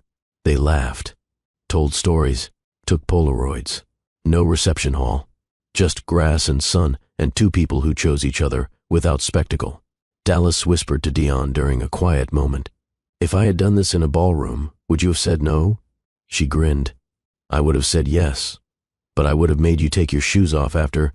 He smiled, kissed her cheek, and looked around at the simple joy surrounding them. No media, no headlines, just a marriage that started the way their love had, honest, grounded, and bare. Under a tree that now held their story in its branches. Dion stared at the pregnancy test on the bathroom counter. 3 minutes hadn't passed, but the result showed fast. 2 pink lines. She didn't cry. She didn't panic. She smiled. And then she opened the bathroom door and called out, Dallas? He was in the kitchen, humming to himself while slicing apples for their morning oatmeal. Yeah? He answered, not looking up. She walked in slowly and handed him the test like it was a birthday card. He took it, looked at it, then looked at her, then back at it again. And then his whole body changed. His face broke into something soft and raw. His throat tightened, his eyes welled, and without a word, he sat down at the table, both hands gripping the stick. You okay?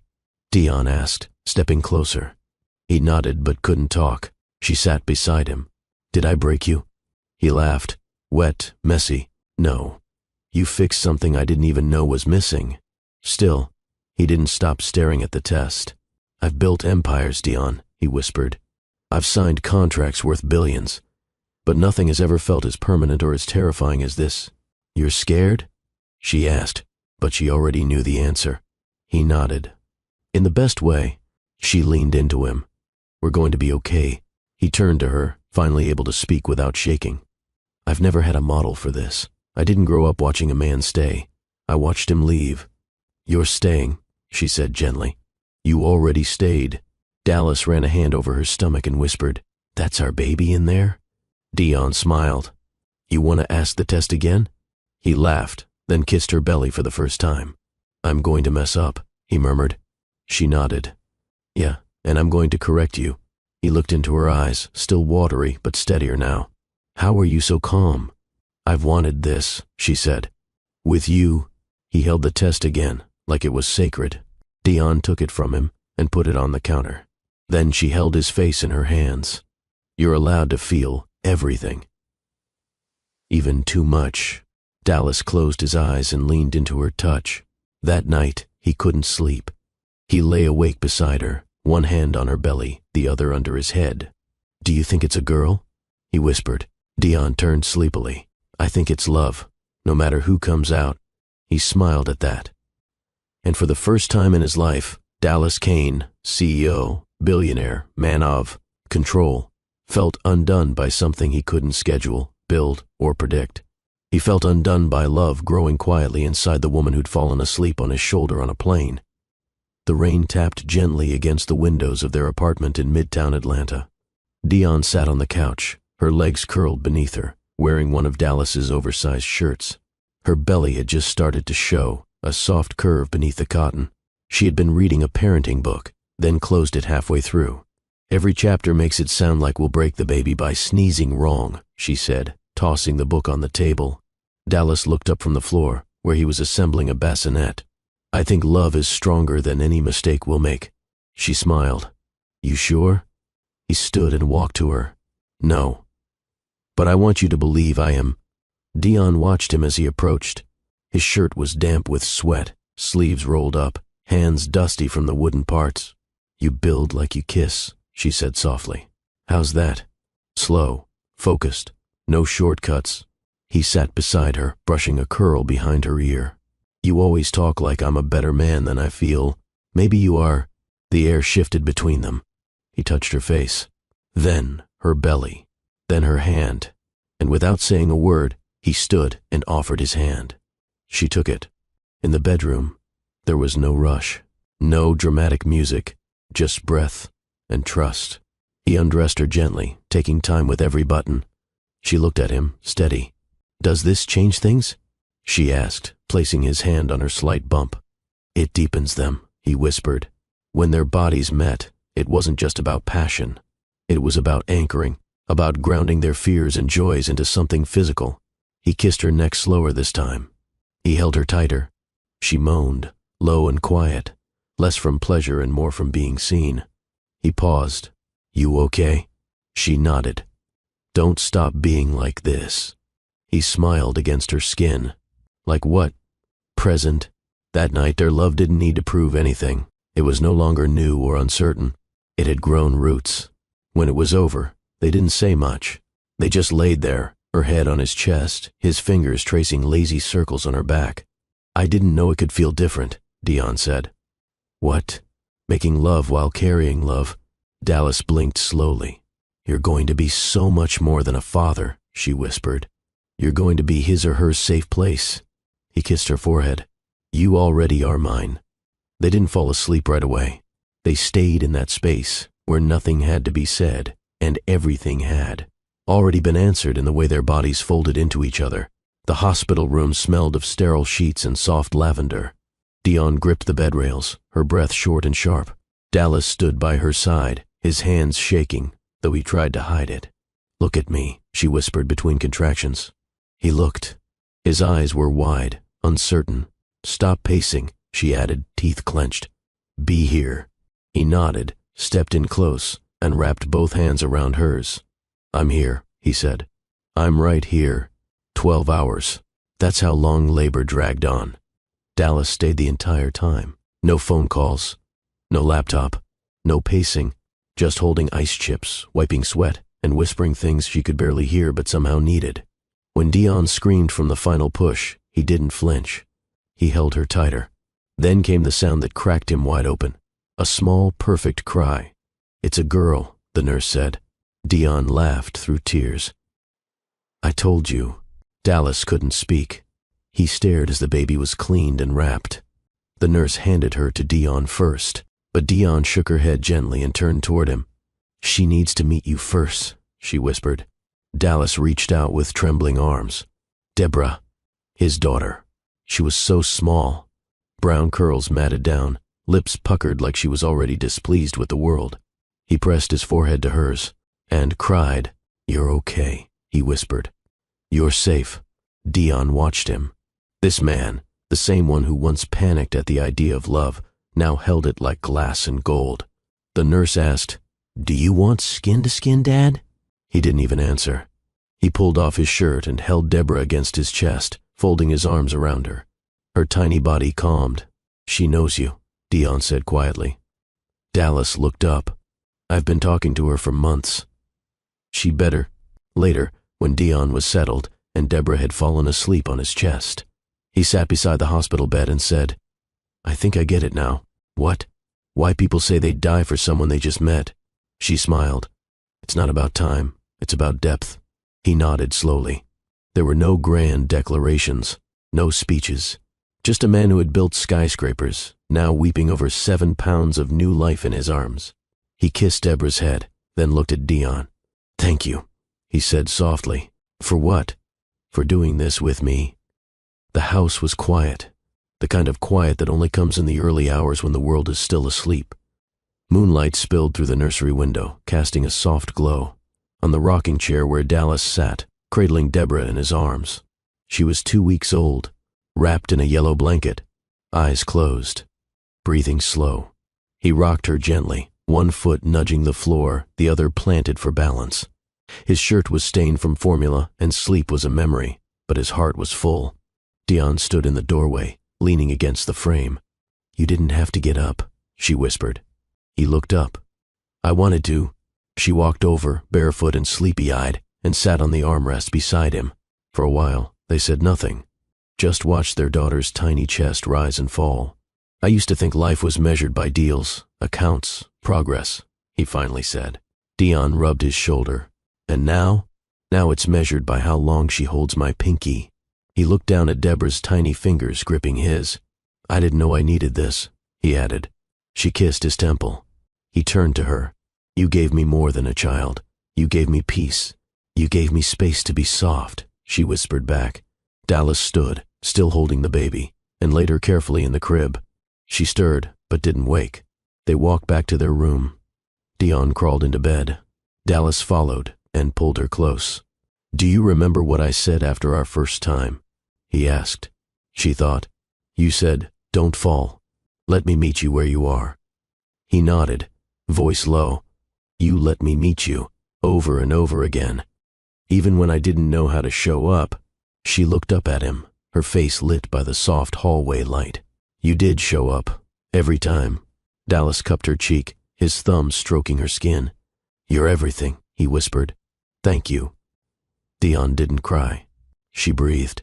She sank into the safety of that moment, into the man who had once been a stranger on a plane and was now her home. He turned off the light. Their fingers intertwined beneath the covers. No music, no noise, just the sound of a peaceful house, a baby's soft sigh in the distance, and 2 people who had chosen each other, fully, completely, without hesitation. The morning started slow now. Dion liked it that way. No alarms, no rushed coffee, no packed bags at the door.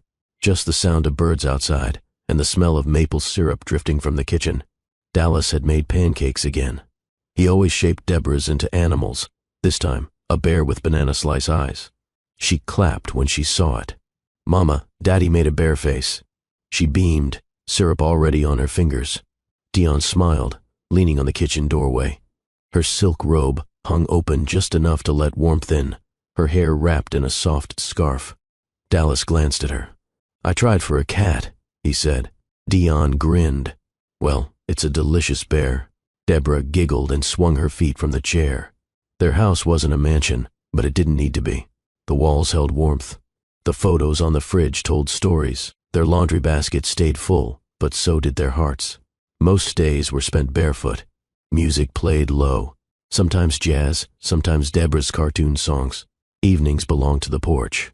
A rocking chair. A blanket. Her head on his shoulder.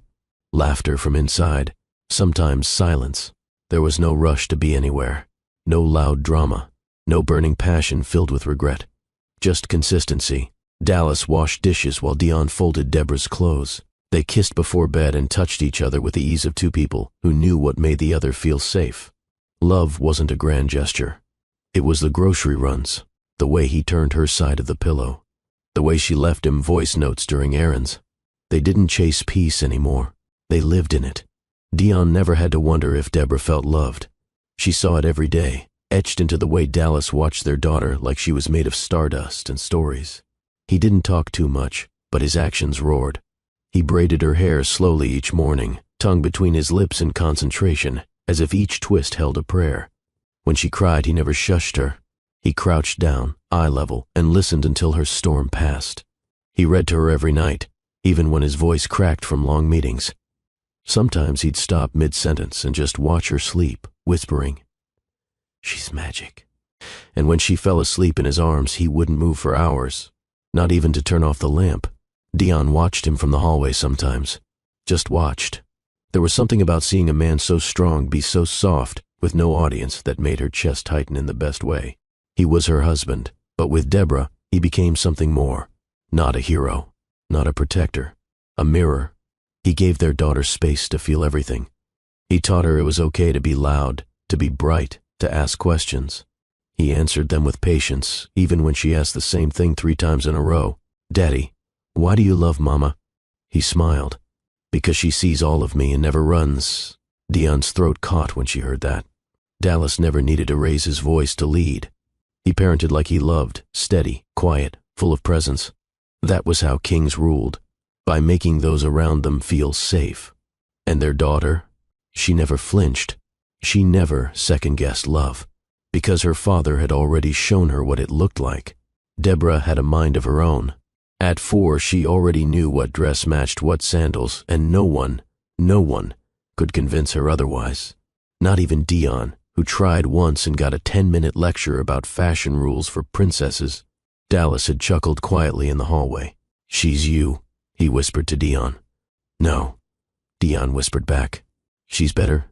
Deborah was bold, always asking why. Why the sky changed color.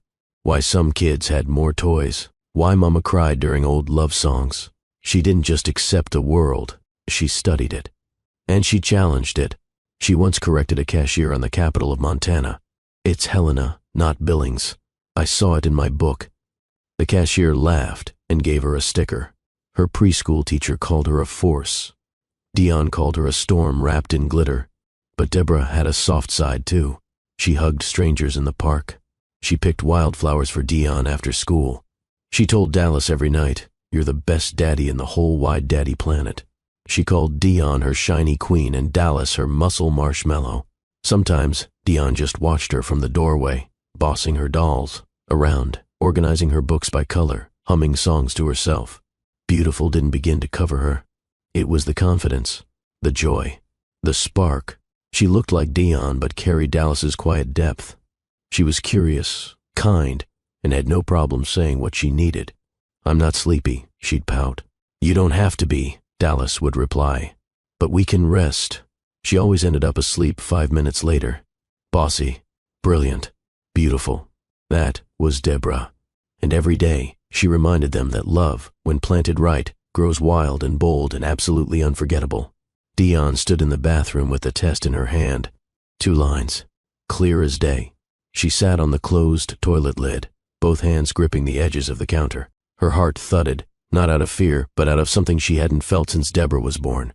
A quiet joy, the kind that makes you pause before smiling. She looked at herself in the mirror. Same full lips, same thick curls tied up high. But her eyes, they shimmered different now. She was carrying life again. And Dallas didn't know yet.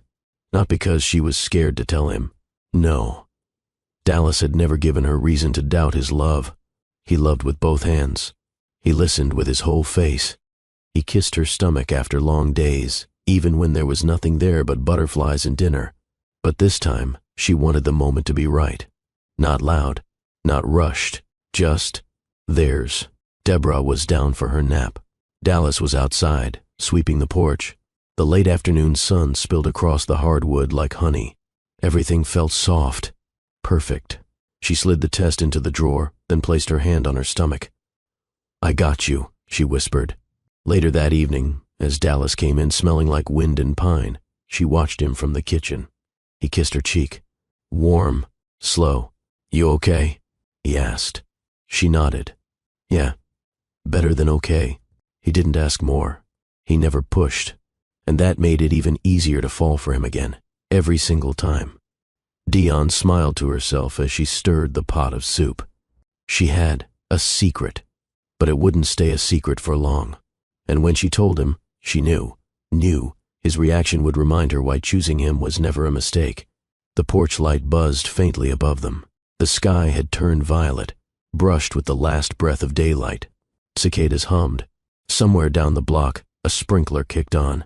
Dallas leaned back in the wooden chair, his feet crossed at the ankle, a blanket draped over his lap. Dion walked out barefoot, her cardigan slipping from one shoulder. She held 2 mugs, chamomile for her, black tea for him. He smiled when she handed it to him. "Thanks, baby." She sat beside him and tucked herself close, thigh to thigh. The wood beneath them creaked in rhythm with the breeze. For a while, they didn't talk. They didn't need to. Deborah's toys were scattered in the grass. The stars blinked overhead. The night was slow, quiet, honest. Dion shifted slightly, her heartbeat quick in her chest. She placed her mug on the porch rail, then reached for his hand. Dallas looked at her. She didn't speak, just lifted his hand gently, turned it palm down, and placed it right over her belly. His eyes flickered. He didn't move. The silence deepened, long, whole, and then his jaw clenched, his eyes welled. His thumb instinctively stroked her stomach. He blinked quickly, but the tears came anyway. He opened his mouth, closed it again. She watched him breathe through it. One inhale, one exhale, like the truth had wrapped around his spine. "You're sure?" he whispered. She nodded, her own eyes glassy. He kissed her, not her lips, but her forehead, then her cheek, then her belly. They sat like that, unmoving, for what felt like an hour, wrapped in quiet, wrapped in love, wrapped in the kind of gratitude that has no words, only presence. Dallas didn't say much after. He didn't need to. His hand stayed on her belly like it was the most fragile, sacred thing he'd ever held. His thumb moved in slow circles, protective, careful, present. A single tear rolled down his cheek. He didn't wipe it. Dion leaned her head against his shoulder. He kissed the top of her hair and held her tighter. There was no panic, no rush, only awe, the kind that hits you when life whispers instead of shouts. He closed his eyes and said one thing. "Thank you." Not loud, not shaky, just full. Full of emotion, full of disbelief, full of a love he had no blueprint for, but followed anyway. She smiled softly. "You're welcome." They stayed there until the crickets started singing louder, until the world fell away, until it was just the 3 of them, her, him, and the tiny heartbeat growing inside. "I didn't want to tell you in a big way," Dion murmured. "I wanted it to be quiet, real, like us." Dallas nodded. "I love you for that," he said. Another pause, another breath. Then, "You're going to be an incredible father again," she whispered. He turned to her, eyes shining. "Only because I have you beside me." They didn't talk much more that night. They didn't need to. Some moments don't require words, just honesty, just presence, just gratitude. And Dallas Kane, a man who once said little and felt too much, let it all show.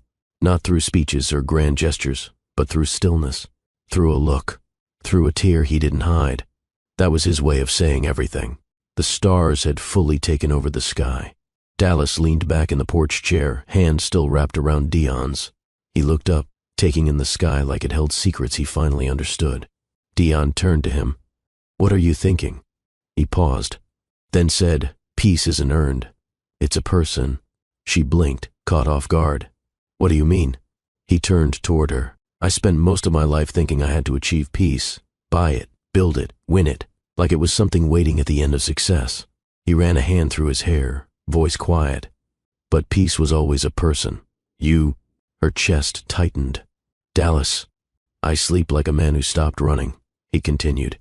"I wake up without flinching. I don't hide anymore, not from myself, not from what I want, and that's because of you." Dion didn't cry, but her heart swelled, pressed against her ribs like it was trying to say something too. She looked at him, seeing everything he didn't say, the pain he had released, the softness he had grown into, the peace he hadn't chased, but had found. In her. Dallas pulled her hand to his lips. You're my home, Dion. You've always been. No grand speeches, no poetry, just the truth, simple and raw. She leaned into him again, letting silence speak louder than any vow. The porch light buzzed gently above. Their daughter slept inside. A new child grew within her, and the man beside her had finally found what he didn't know he needed. Not perfection, not glory, but peace in human form. The wind shifted slightly, brushing Dion's hair back as she looked out into the night. Inside, Deborah's soft humming, likely singing to her stuffed animals, floated through the open window. Dallas rested his hand on Dion's belly, unmoving, but warm, present. He kissed her shoulder. Thank you for not giving up on whatever this is. She smiled. You don't have to thank me. I chose this. He leaned back, surprised. Chose? Yes, she said, turning to face him fully. I didn't fall in love with you, Dallas. Falling sounds like a mistake, like I tripped, but I didn't. She reached for his cheek, her thumb brushing over the faint stubble. I saw you. I watched you be gentle with me. I watched how you never pushed, how you listened, how you let me unfold on my own terms. She took a breath. And with every moment, I chose to keep showing up. To love you, not because it was easy or romantic, but because it was real. And you never made me question that. Dallas's eyes brimmed. He held them back, but Dion saw it. She smiled. So no, I didn't fall. I stepped forward, again and again. And I still choose you. He couldn't speak. He didn't need to. He wrapped his arms around her, pressing his face into her neck. And in that quiet moment, on a porch, in a peaceful neighborhood, in the middle of a simple life, they stayed. No background music, no audience, just a woman who chose love, and a man who met her where she stood. If this story reminded you that love doesn't need drama to be real, type "peace is a person" in the comments. Like, share, and subscribe for more powerful love stories from Mr. Peterson Long Stories.